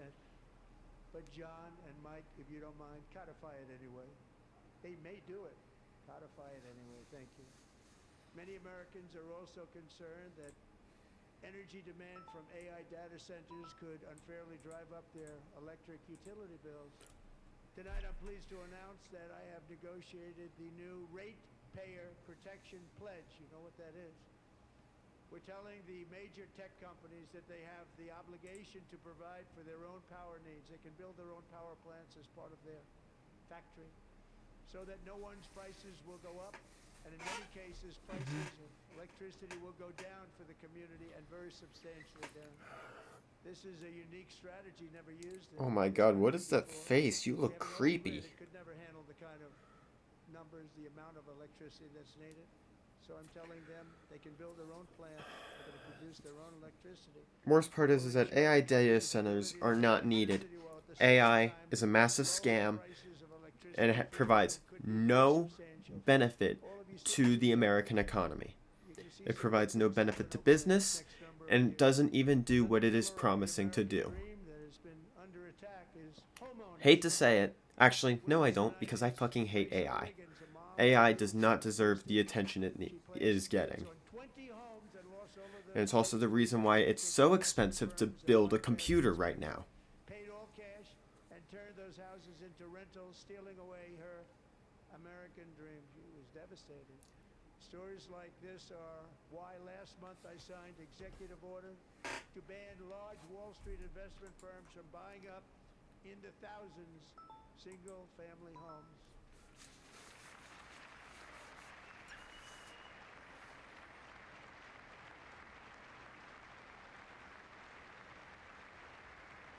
And now I'm asking Congress to make that ban permanent because homes for people, really, that's what we want. We want homes for people, not for corporations. Corporations are doing just fine. Raysel, thank you very much. Good luck with your home. You'll get one soon.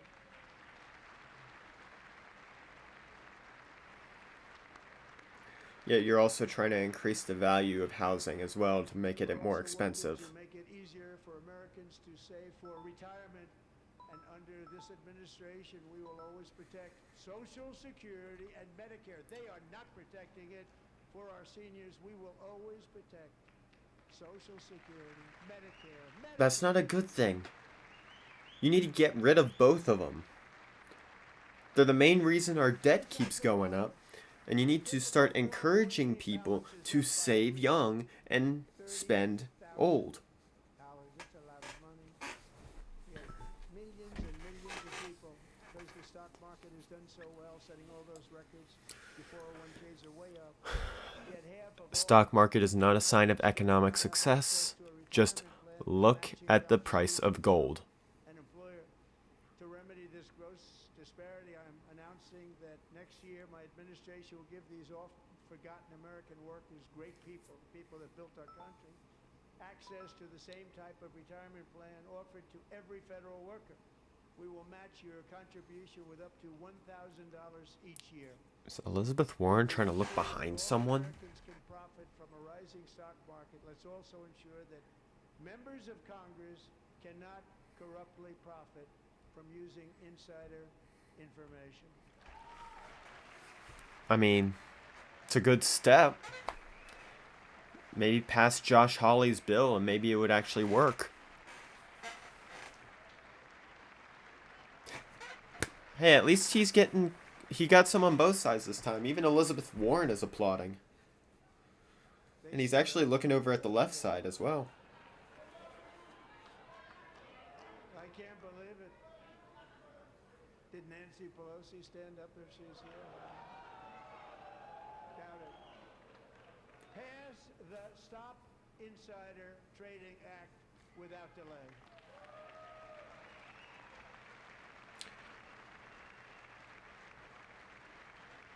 Still, at least he's clapping, but really you won't stand for that. I mean, I guess it's because he literally just insulted them, but... I'm very impressed, thank you. I'm very impressed. But when it comes to the corruption that is plundering, it's plundering America.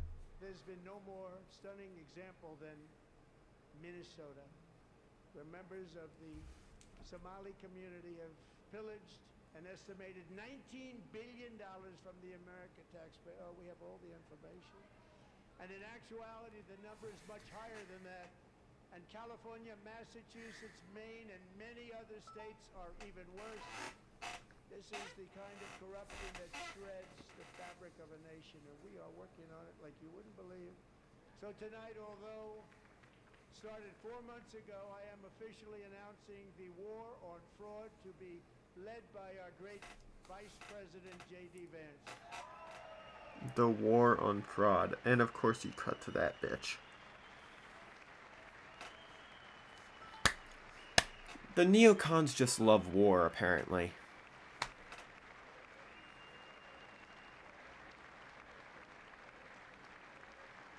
We'll get it done. And if we're able to find enough of that fraud, we will actually have a balanced budget overnight. It'll go very I wish. You guys won't do it. The Somali pirates who ransacked Minnesota remind us that there are large parts of the world where bribery, corruption, and lawlessness are the norm, Ilhan not Omar. the exception. She's Minnesota. Of course she's Minnesota. Given all the Somali corruption there, yeah, I can't believe I'm surprised. And it is the American people who pay the price in higher medical bills, car insurance rates, rent, taxes, and perhaps most importantly, crime. Now he's actually looking over at the left side. Rashida Tlaib. Delilah.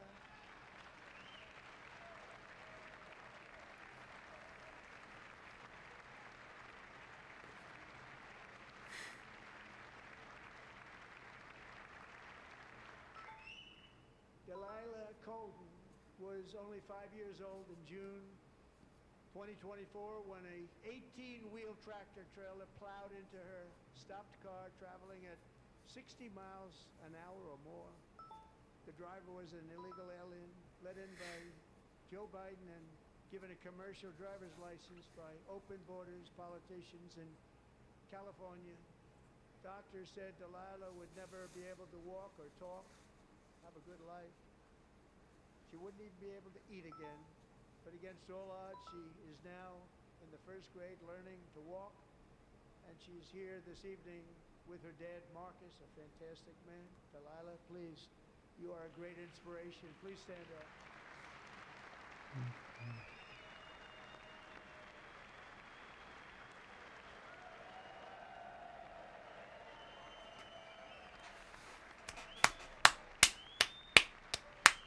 Glad she's okay. She loses teeth in the crash.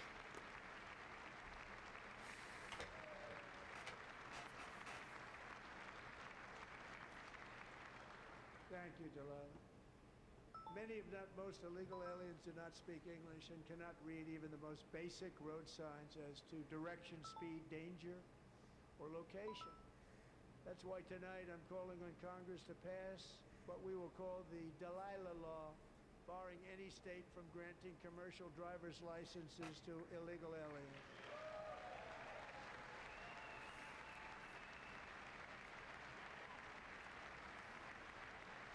Isn't it already illegal for illegal aliens to even seek employment? And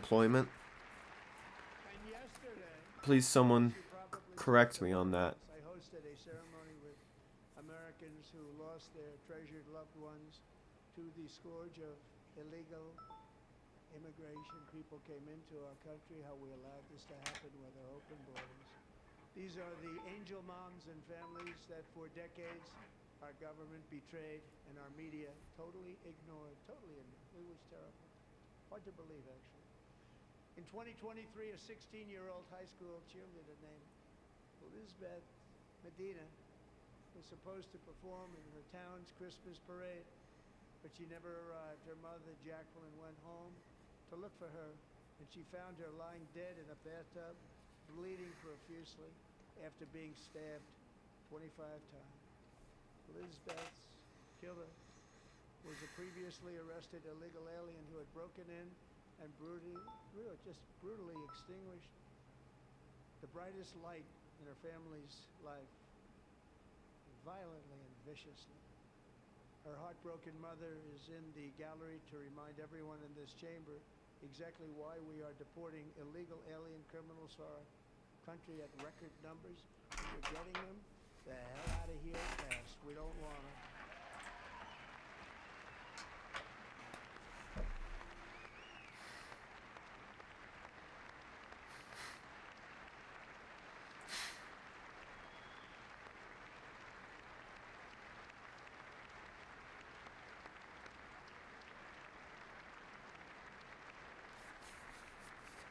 Thank you very much, Jacqueline. Thank you. We can never forget that many in this room not only allowed the border invasion to happen before I got involved, but indeed they would do it all over again if they ever had the chance. If they ever got elected, they would open up those borders to some of the worst criminals anywhere in the world. The only thing standing between Americans and a wide open border right now is President Donald J. Trump and our great Republican patriots in Congress. Thank you. Thank you.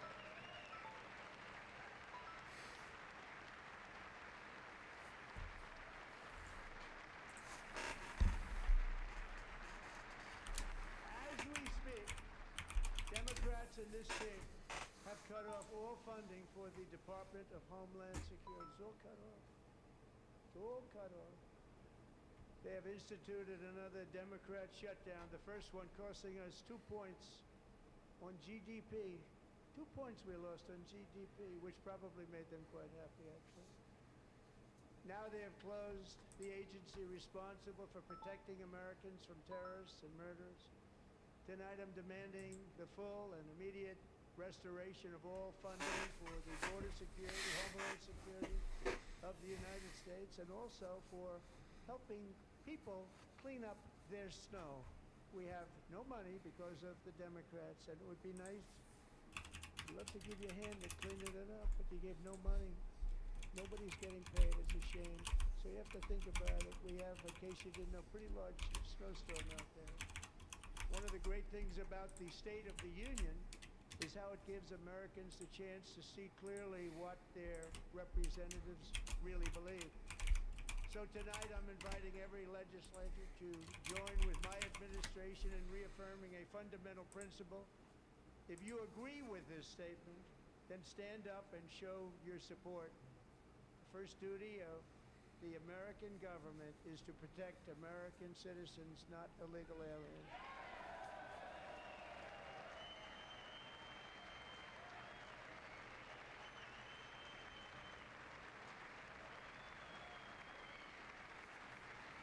Even John Fetterman didn't stand up for that one.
be ashamed of yourself. That is why I'm also asking you to end deadly sanctuary cities that protect the criminals and enact serious penalties for public officials who block the removal of criminal aliens.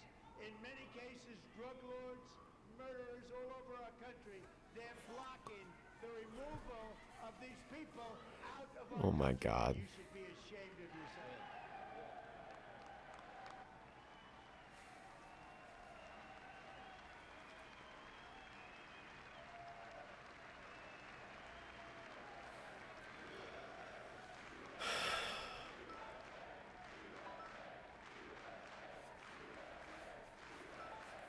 Yeah. Hard to say we're a country of liberty right now. And perhaps most importantly, I'm asking you to approve the Save America Act.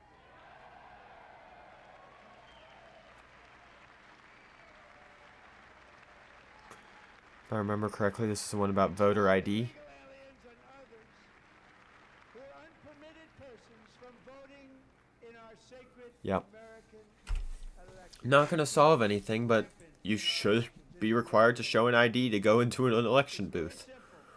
All voters must show voter ID.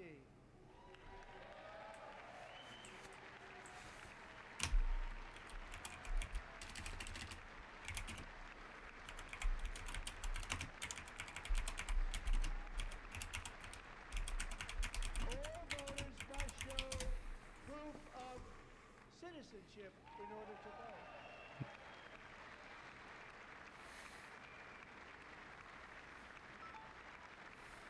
And no more crooked mail-in ballots except for illness, disability, military, or travel.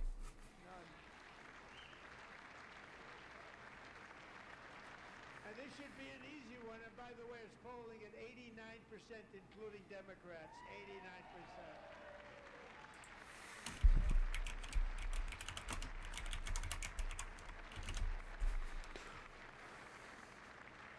And even the new communist mayor of New York City, I think he's a nice guy. Speak to him a lot. Bad policy, but nice guy. Just said they want people to shovel snow that hit hard. Wants them to shovel snow, but if you apply for that job, you need to show 2 original forms of ID and a social security card. Yeah, that's true. I forgot about that. God, Zora Mamdani, he's thankfully he's not as bad as I thought he was going to be, but he's still not good. Policy that we just enunciated. And Congress should unite and enact this common sense, country-saving legislation right now, and it should be before anything else happens.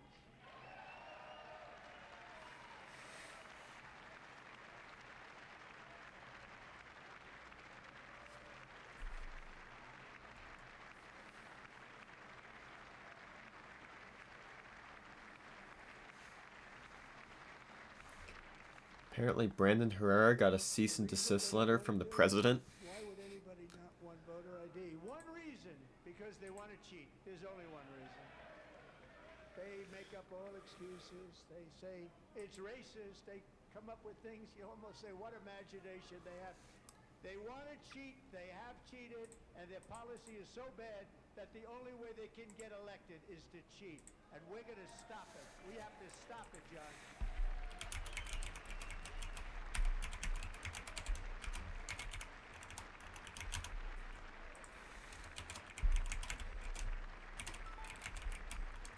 And here is one more opportunity to show common sense in government. In the gallery tonight are Sage Blair and her mother, Michelle. In 2021, Sage was 14 when school officials in Virginia sought to socially transition her to a new gender, treating her as a boy and hiding it from her parents. Hard to believe, isn't it? Before long, a confused Sage ran away from home after she was found in a horrific situation in Maryland. A left-wing judge refused to return Sage to her parents because they did not immediately state that their daughter was their son. Sage was thrown into an all-boys state home and suffered terribly for a long time. But today, all of that is behind them because Sage is a proud and wonderful young woman with a full ride scholarship to Liberty University. Sage and Michelle, please stand up.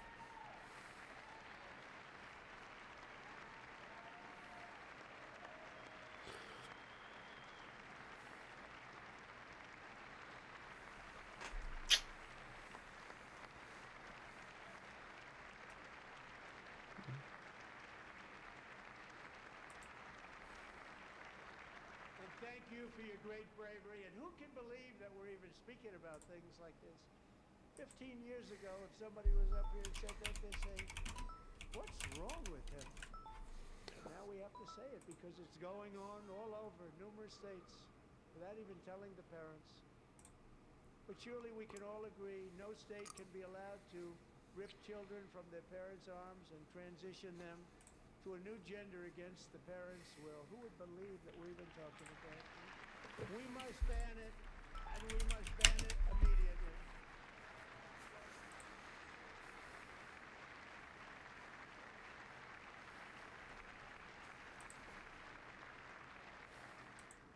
Look, nobody stands up. These people are crazy, I'm telling you. They're crazy.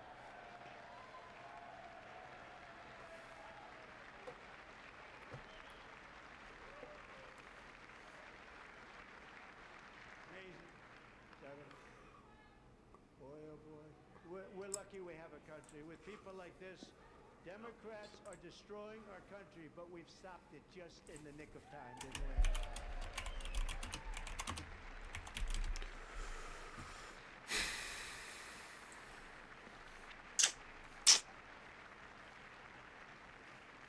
No one cares more about protecting America's youth than our wonderful First Lady. Now a movie star. She's a movie star. Can you believe it? Who would have believed that?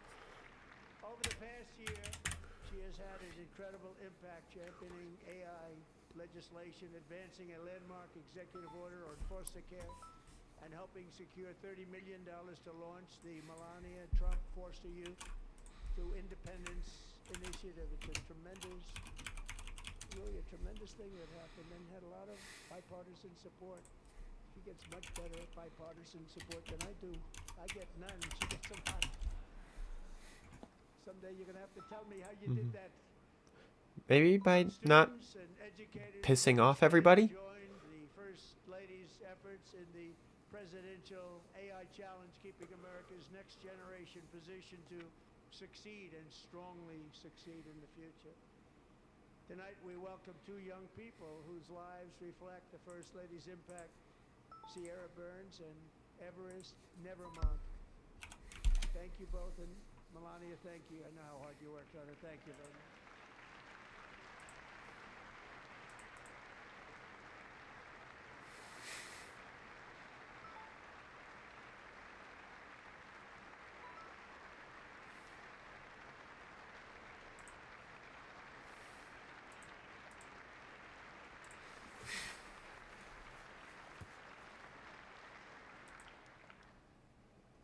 I'm very proud to say that during my time in office, both the first 4 years and in particular this last year, there has been a tremendous renewal in religion, faith, Christianity, and belief in God. So? Tremendous renewal.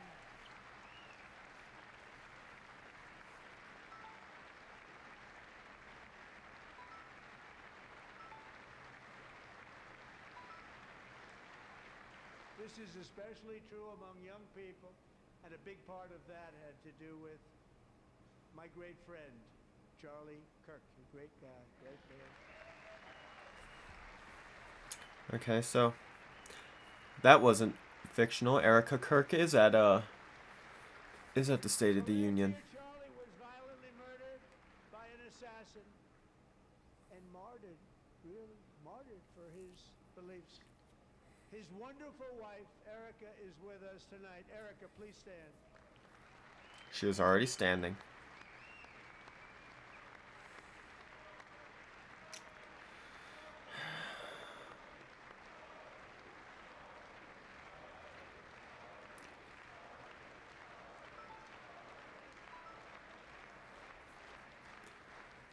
That's true pain there. Been through a lot. In Charlie's memory, we must all come together to reaffirm that America is one nation. I don't like under how God, Turning and we Point's must been run totally recently, reject but the political that's violence true of pain. mankind.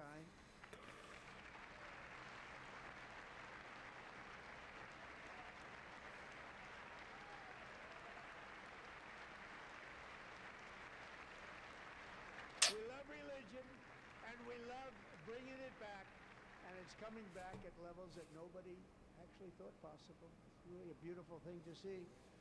Above all, unleashing America's promise requires keeping our communities safe. We have made incredible strides, yet dangerous repeat offenders continue to be released by pro-crime Democrat politicians again and again. We are honored to be joined tonight by a woman who's been through hell, Anya Zarutska. In 2022, she and her beautiful daughter, so beautiful, what a beautiful young woman, Irina fled war-torn Ukraine to live with relatives near Charlotte, North Carolina. And by the way, what's going on with Charlotte? Last summer, 23-year-old Irina was riding home on the train when a deranged monster who had been arrested over a dozen times and was released through no cash bail stood up and viciously slashed a knife through her neck and body. No one will ever forget there were people on that train. No one will ever forget the expression of terror on Irina's face as she looked up at her attacker in the last seconds of her life. She died instantly. She had escaped a brutal war only to be slain by a hardened criminal. That one infuriated me. That was infuriating. Mrs. Zarutska, tonight I promise you we will ensure justice for your magnificent daughter, Irina.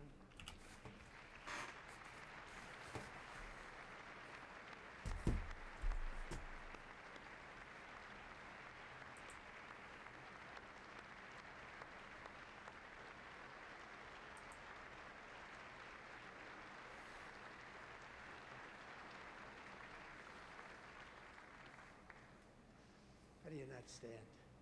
How do you not stand? I'm asking this Congress to pass tough legislation to ensure that violent and dangerous repeat offenders are put behind bars, and importantly, that they stay there.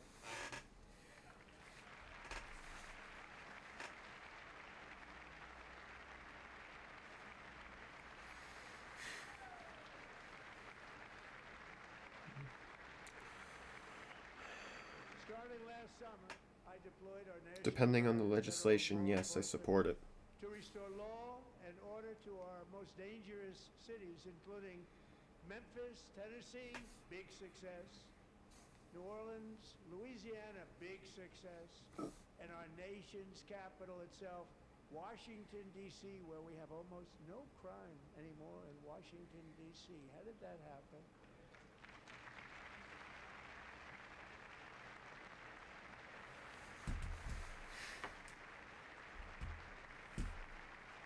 In fact, crime in Washington is now at the lowest level ever recorded, and murders in D.C. this January were down close to 100% from a year ago.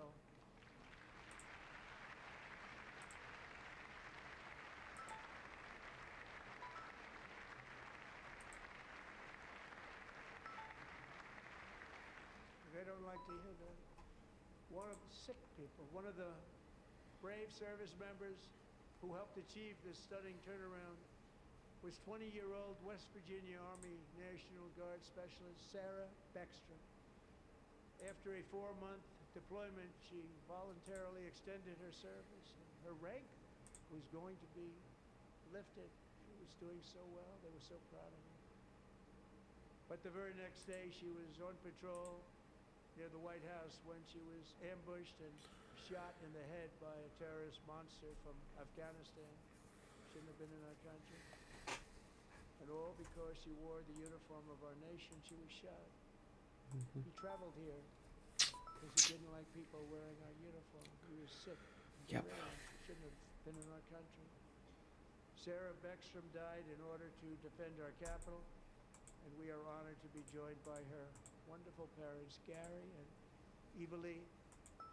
Your daughter was a true American patriot, and she will be greatly missed. She was a great person. I saw reports on her. They've never seen anything like it.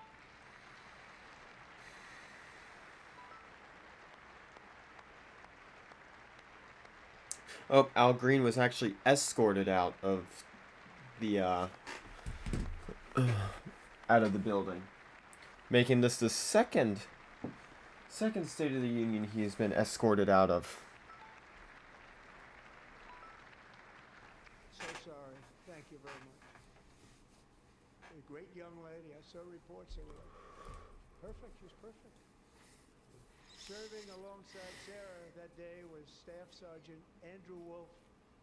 The terrorist shot Andrew in the head, and no one thought he could possibly make it. Two of them, Sarah and Andrew, both shot violently in the head. Neither was expected to make it. They weren't even given a chance, except his wonderful mother, named Melody, who I spoke to the same night. And she was so positive. The doctors thought that Andrew was gone. But his mother said, no, Mr. President, Andrew will be fine. He's going to make it. I've never seen anything like it. I mean, he was given almost no chance. She said, I have no doubt, sir, he's going to be okay. This was a conversation that I had with her that night. With her son laying helplessly in bed, blood all over. Everybody is praying, she said, sir, he will be okay. The doctors didn't understand what she was saying. And after looking at the results of the damage done, neither did I. She was so strong and conclusive that even Andrew's great father felt she didn't really understand the gravity of the situation.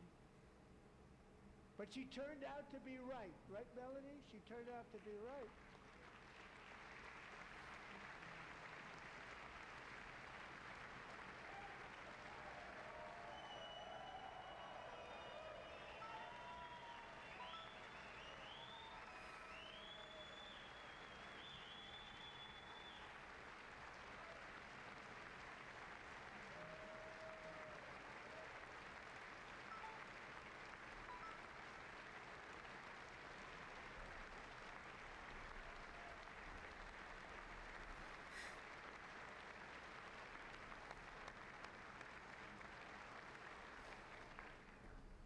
Amazing, actually. I said, where does this woman come from? She's the most positive person I've ever known. With God's help, Andrew has battled back from the edge of death, and we're talking about the edge of death, on his way to a miraculous recovery. He's got a little work to do, but he's doing great. Nice to see. He's a good-looking guy. Nice to see you. Thanks, Andrew. Thank you very much.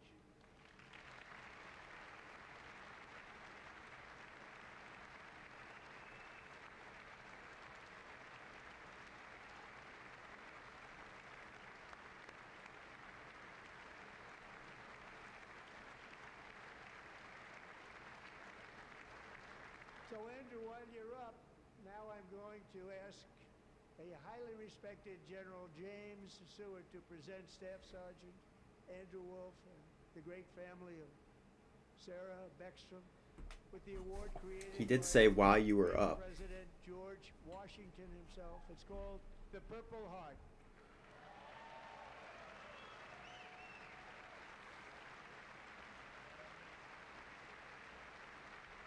So, do they just do all of these honors at the State of the Union? I thought they typically have a different celebration for that.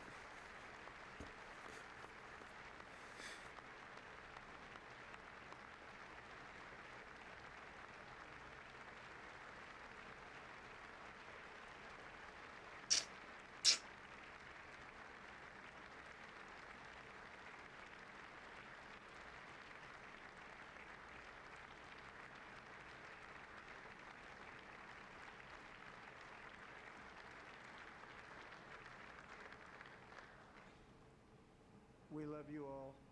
Love you. We're proudly restoring safety for Americans at home, and we are also restoring security for Americans. Restoring safety and security at the cost of liberty. My first 10 months, I ended 8 completely wars, against America, including American Cambodia. ideals. Isn't it funny? You are a war criminal. People. Cambodia and Nothing more, nothing less. Pakistan and India would have been a nuclear war. Most of the wars that Trump is getting us into, you can thank this guy right here. Pakistan would have died if it were not for my involvement. Kosovo and Serbia, Israel and Iran, Egypt and Ethiopia, Armenia and Azerbaijan, the Congo and Rwanda, and of course the war in Gaza, which proceeds at a very low level. It's just about there.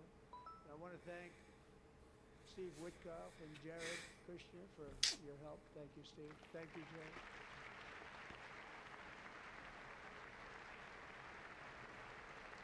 I would like to get the pro-Israel lobby out of our fucking country. Sorry for my swearing if it's disturbing you. And I also want to thank the man they report to, Secretary of State Marco Rubio. Thank you, Marco. The war criminal himself.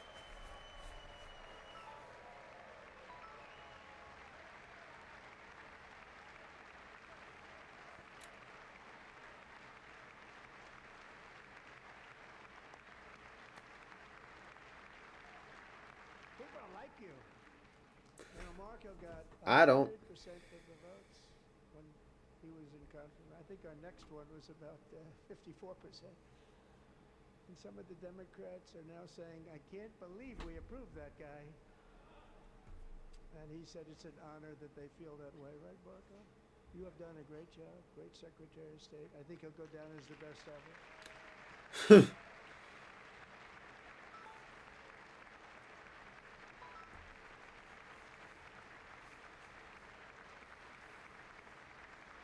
Can't really be called a good Secretary of State if you're encouraging war. Living and dead has been returned home. Can you believe that?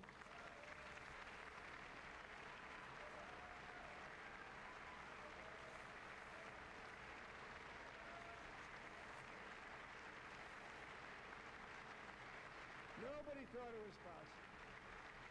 Nobody thought that was possible. Both living and dead, and those parents who had a dead son, their boy, they'd always tell me their boy, they wanted him as much as though he were living. It was an amazing period of time. And they came back, and when we got all of the living hostages back, and many, many before them, but I always said those last 20 are going to be very tough, but we got many, many more, hundreds. But I said those last 20 are going to be tough. We got them back. But we only got back 14 or 15 of the dead of the 28. And believe it or not, Hamas worked along with Israel, and they dug, and they dug, and they dug. It's a tough thing to do, going through bodies all over, passing up 100 bodies sometimes for each one that they found. Tough job. And they finally got it back to 27. And then Steve and Jared, they got it back to 28. They found all 28. Nobody thought that was possible, but we did it. And I remember the family of the 28th. They were so grieved, but they were so happy as it's possible to be. They had their boy back. The mother said, "Sir, we have our boy back." What a period of time that was, but we got them all back. So thank you both very much. Great job.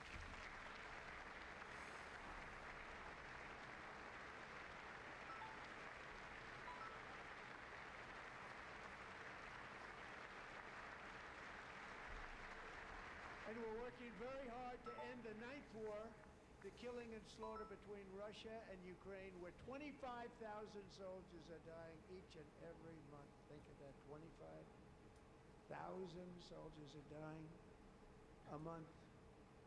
A war which would have never happened if I were president. Would have never happened. As president, I will make peace wherever I can, but I will never hesitate to confront threats to America wherever we must. That's why in a breakthrough operation last June, the United States military obliterated Iran's nuclear weapons program with an attack on Iranian soil known as Operation Midnight Hammer. And yet, there's still a nuclear threat. which is why we sent more carriers to the Middle East.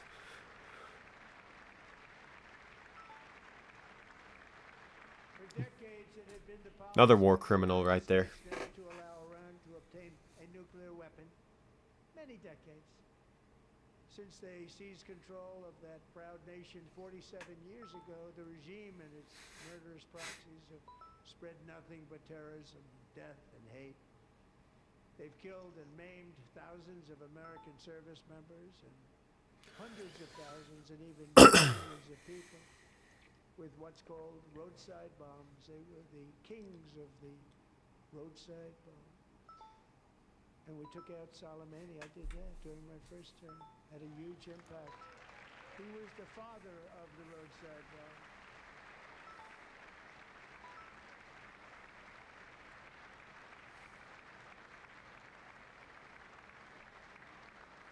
And just over the last couple of months with the protests, they've killed at least, it looks like 32,000 protesters. 32,000 protesters in their own country.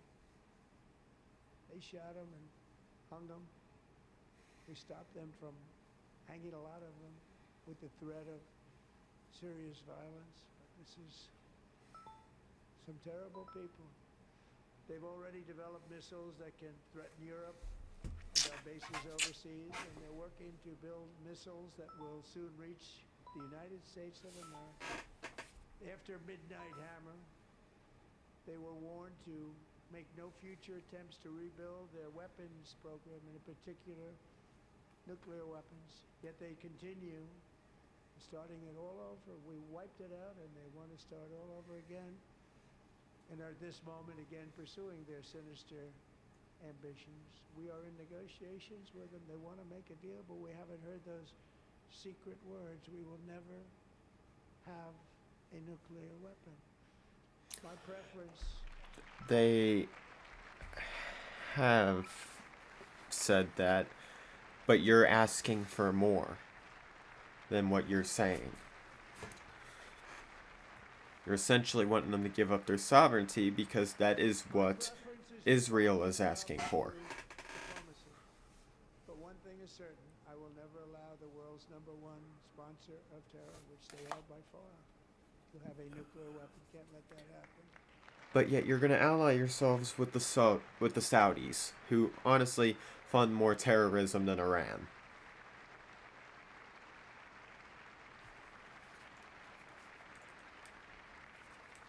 And no nation should ever doubt America's resolve. We have the most powerful military on earth. I rebuilt the military in my first term. We're going to continue to do so. Also, we just approved a $1 trillion budget. We have no choice. We have to be strong, because hopefully we will seldom have to use this great power that we built together. It's really called peace through strength, and it's been very, very effective.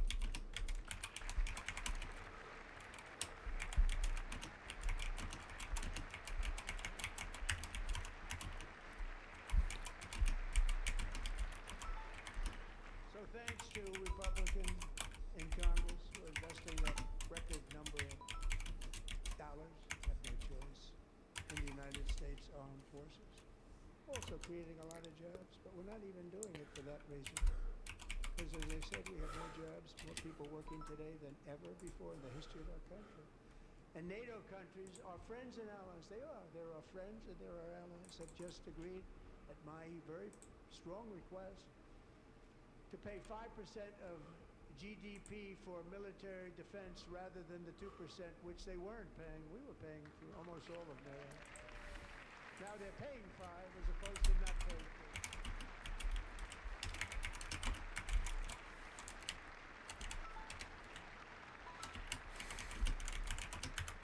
And getting that 5% was something which everyone said would never be done, could not happen. We got it really easy. One meeting. And big difference between 2% that's not paid. We were paying, afraid of many of them, very few were paid up. Now 5% then they're paid. And everything we send over to Ukraine is sent through NATO, and they pay us in full.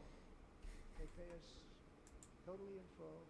Every branch of our armed forces is setting records for recruitment. This is so exciting.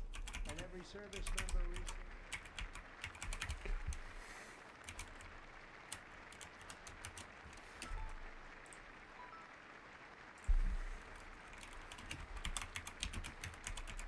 And every service member recently received a warrior dividend of $1,776.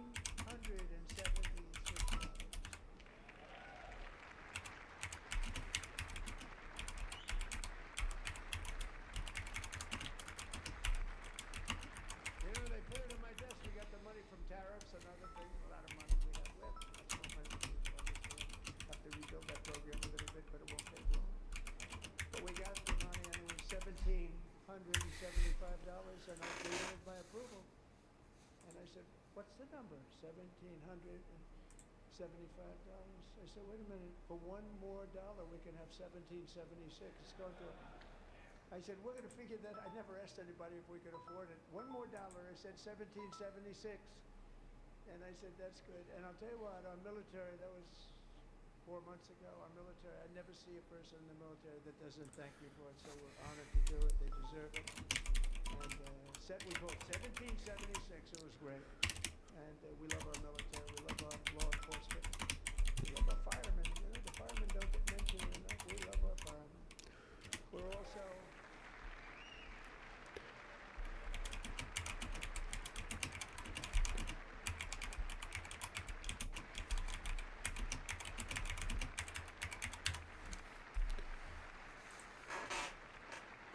restoring American security and dominance in the Western Hemisphere, acting to secure our national interests and defend our country from violence, drugs, terrorism, and foreign interference. For years, large swaths of territory in our region, including large parts of Mexico, really large parts of Mexico, have been controlled by murderous drug cartels. That's why I designated these cartels as foreign terrorist organizations, and I declared illicit fentanyl as a weapon of mass destruction.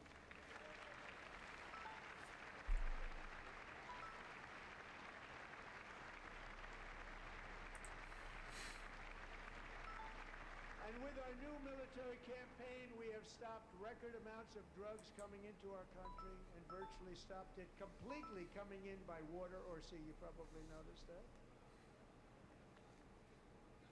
We very seriously damaged their fishing industry also. Nobody wants to go fishing anymore. We've also taken down one of the most sinister cartel kingpins of all. You saw that yesterday. In January. I'll be right back.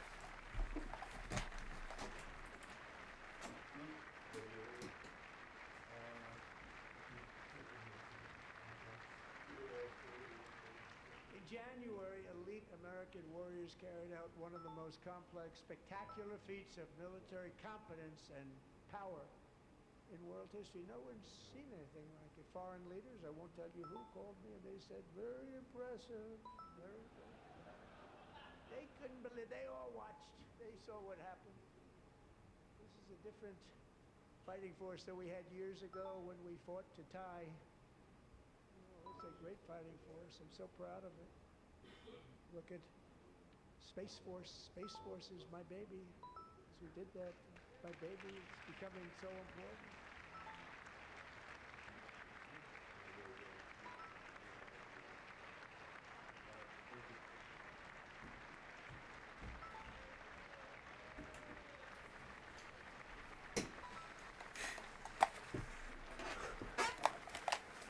Sorry about that. I'm back now. I don't know what I missed, but I'm back. To end the reign of outlaw dictator Nicolas Maduro and bring him to face American justice. Don't know what Warren's face was there. And this was an absolutely colossal victory for the security of the United States, and it also opens up a bright new beginning for the people of Venezuela. We're working closely with the new president of Venezuela, Delcy Rodriguez, to unleash extraordinary economic gains for both of our countries and to bring new hope to those who have suffered so terribly. They really did suffer. With us tonight is Alejandro Gonzalez. He grew up in a tight-knit Venezuelan family and was especially close to her beloved uncle Enrique. But after Enrique ran for office and opposed Maduro, he was kidnapped by Maduro's security forces and thrown into the regime's really infamous prison in Caracas. Alejandro feared she would never... Absolutely no reason we needed to get involved, though. But since the raid, we have worked with the new leadership, and they have ordered the closure of that vile prison and released hundreds of political prisoners already, with more to come. Alejandro, I'm pleased to inform you that not only has your uncle been released, but he is here tonight. We brought him over to celebrate his freedom with you in person. Enrique, please come down.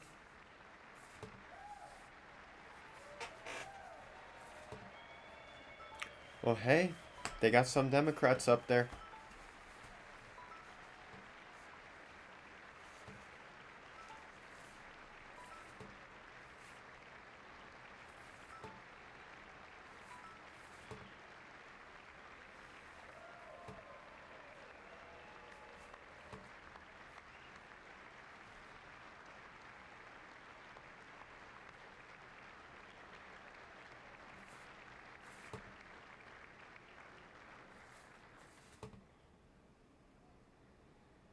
Thank you, Enrique. Have a good time.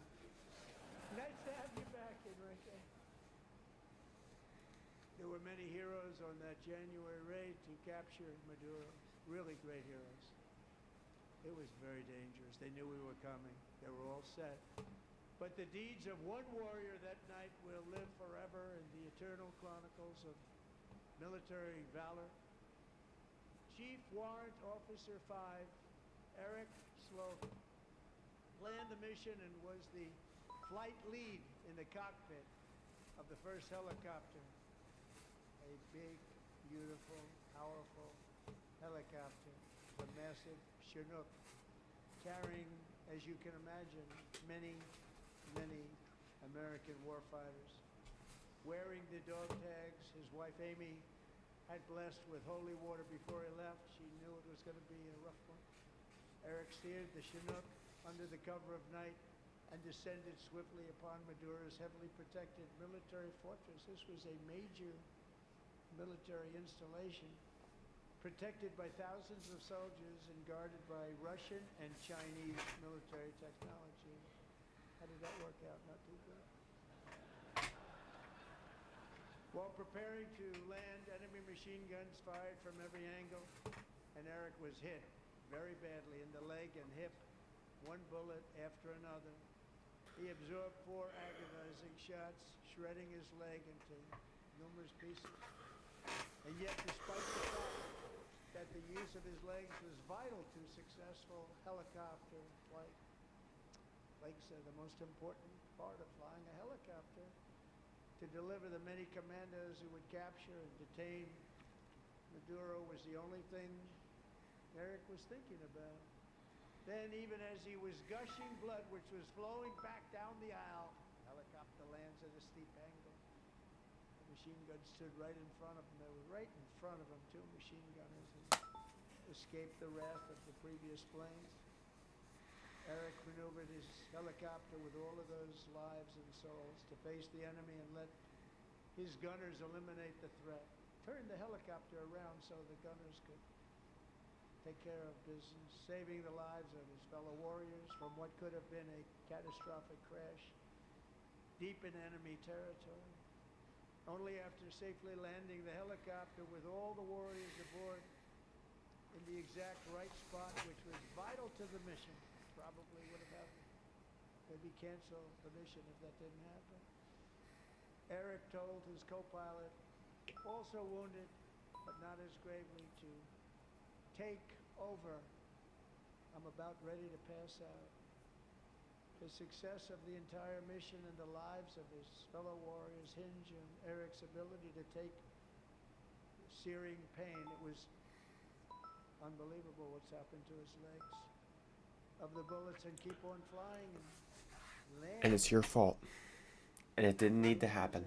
Everybody in the back of the You helicopter 'cause they saw did the not blood need to do pouring that. down the aisle. We did not Chief need to be warrant there. officer We did not need to do Slover, that. still recovering from There was no need for us to get involved. I'm thrilled to say that he is here tonight with That is on your hands. Eric and Amy. Come on in.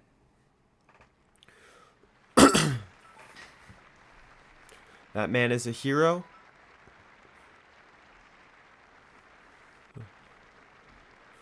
But you may have ruined the rest of his life.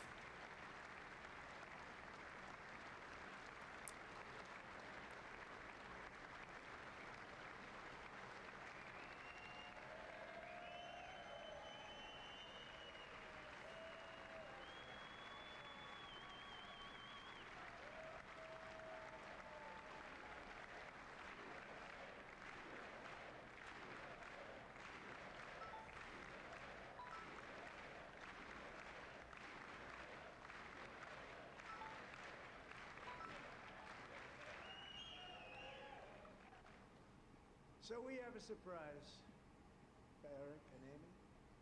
In recognition of Eric's actions above and beyond the call of duty, I would now like to ask General Jonathan Braga to present Chief Warrant Officer Slover with our nation's highest military award, the Congressional Medal of Honor. Good. At least he got that part right.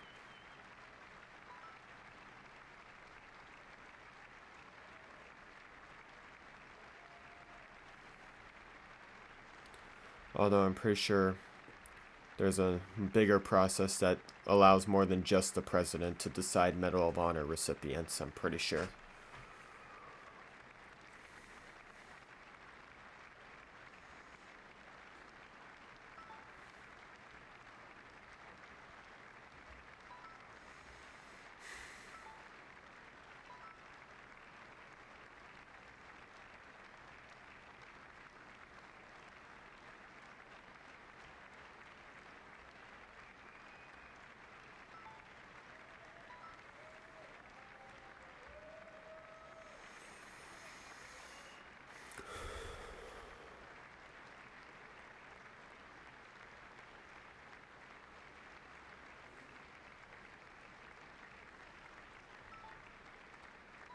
Well, thank you very much, Eric and Amy.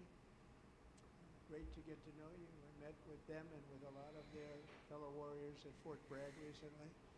You notice the name Fort Bragg, we have it back, we brought it back. We won the First World War with it, the Second World War with it, and then they decided to change the name. So we changed it back. Everybody wanted to change back too. And 10 of Eric's fellow warriors from that incredible night of victory will also be receiving medals at a private ceremony that will soon be held at the White House. And Eric will be there.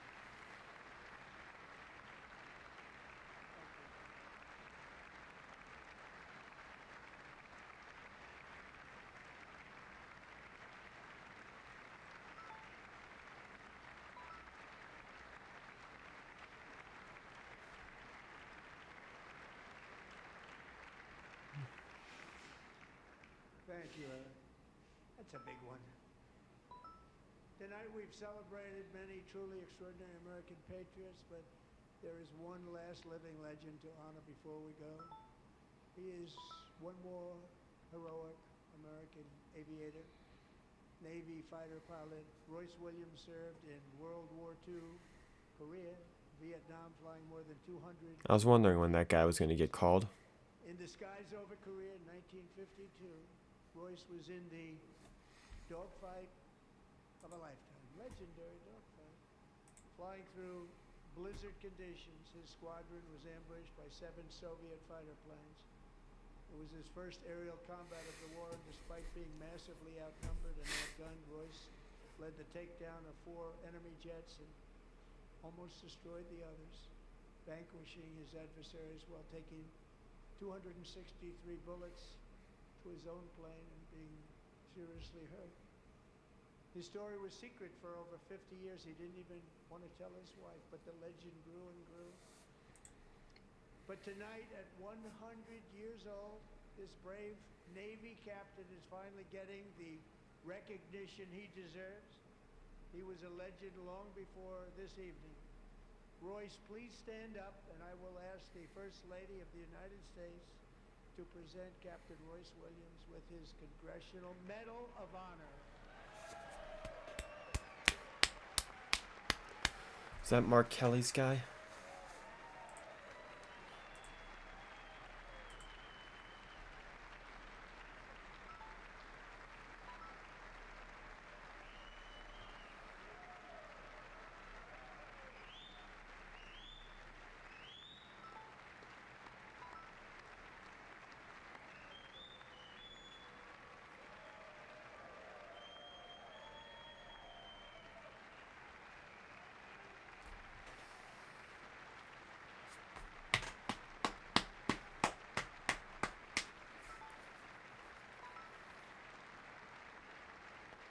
I don't believe that's his guy, but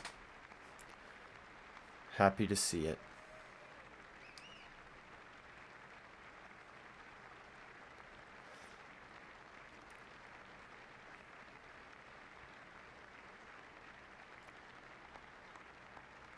Royce Williams.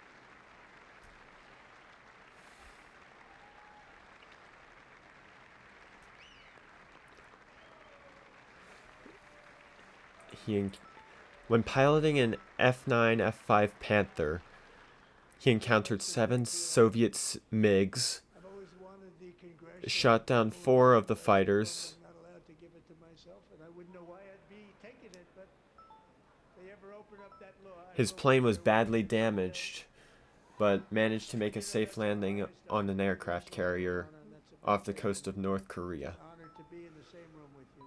Thank you both very much, Eric. Thank you.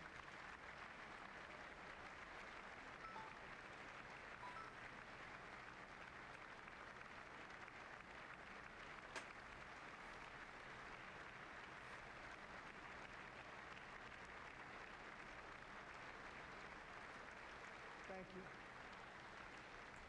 250 years is a long time in the life of a nation, but in another sense, it's really a mere moment in the eye of history. 2 of the gentlemen we met in the gallery this evening took their first breaths 1 century ago. 100 years before that, on July 4th, 1826, the author of the Declaration of Independence, brilliant, Thomas Jefferson, drew his last breath. Just a single long human lifespan separates the giants who declared and won our independence from the heroes who stand among us tonight. Everything our nation has done, everything we have achieved, has been the work of those few great lifetimes. In those brief chapters, Americans built this nation from 13 humble colonies into the pinnacle of human civilization and human freedom, the strongest, wealthiest, most powerful, most successful nation in all of history. Americans ventured out across the daunting and dangerous continent. We carved paths through an unforgiving wilderness, settled a boundless frontier, and tamed the beautiful but very, very dangerous Wild West. From empty marshes and wide open plains, we raised up the world's greatest cities. Together we mastered the world's mightiest industries, shattered history's monstrous tyrannies, and we liberated millions from the chains of fascism, communism, oppression, and terror. Americans lifted humanity into the skies on the wings of aluminum and steel, and then we launched mankind into the stars on rockets powered by sheer American will and unyielding American pride. We wired the globe with ingenuity. We captivated the planet with American culture. And now we are pioneering the next great American breakthroughs that will change the entire world. All of this and so much more is the enduring legacy, unmatched glory of the hard-working patriots who built and defended this country and who still carry the hopes and freedoms on all of humanity's backs. For years they were forgotten, betrayed, and cast aside. But that great betrayal is over, and they will never be forgotten again. Because when the world needs courage, daring, vision, and inspiration, it is still turning to America. And when God needs a nation to work his miracles, he knows exactly who to ask. There is no challenge Americans cannot overcome, no frontier too vast for us to conquer, no dream too bold for us to chase, no horizon too distant for us to claim. For our destiny is written by the hand of providence, and these first 250 years were just the beginning. From the rugged border towns of Texas to the heartland villages of Michigan, from the sun-kissed shores of Florida to the endless fields of the Dakotas, and from the historic streets of Philadelphia to right here in our nation's capital, Washington, D.C., the golden age of America is upon us. The revolution that began in 1776 has not ended. It still continues because the flame of liberty and independence still burns in the heart of every American patriot. And our future will be bigger, better, brighter, bolder, and more glorious than ever before. Thank you, God bless you, and God bless America. He is right. The revolution is still going on. It's not the revolution he thinks it's going to be. Let's just say that Tree of Liberty is going to demand its next payment soon.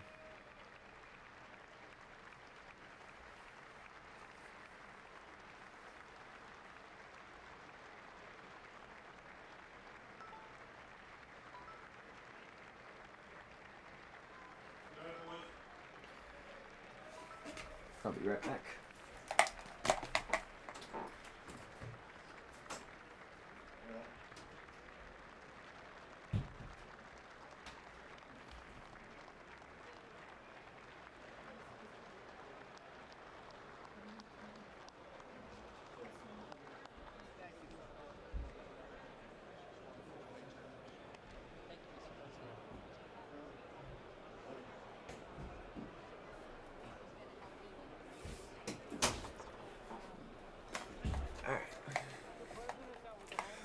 So State of the Union is over. I'm not sure if I'm doing another one of these. This is fucking awful.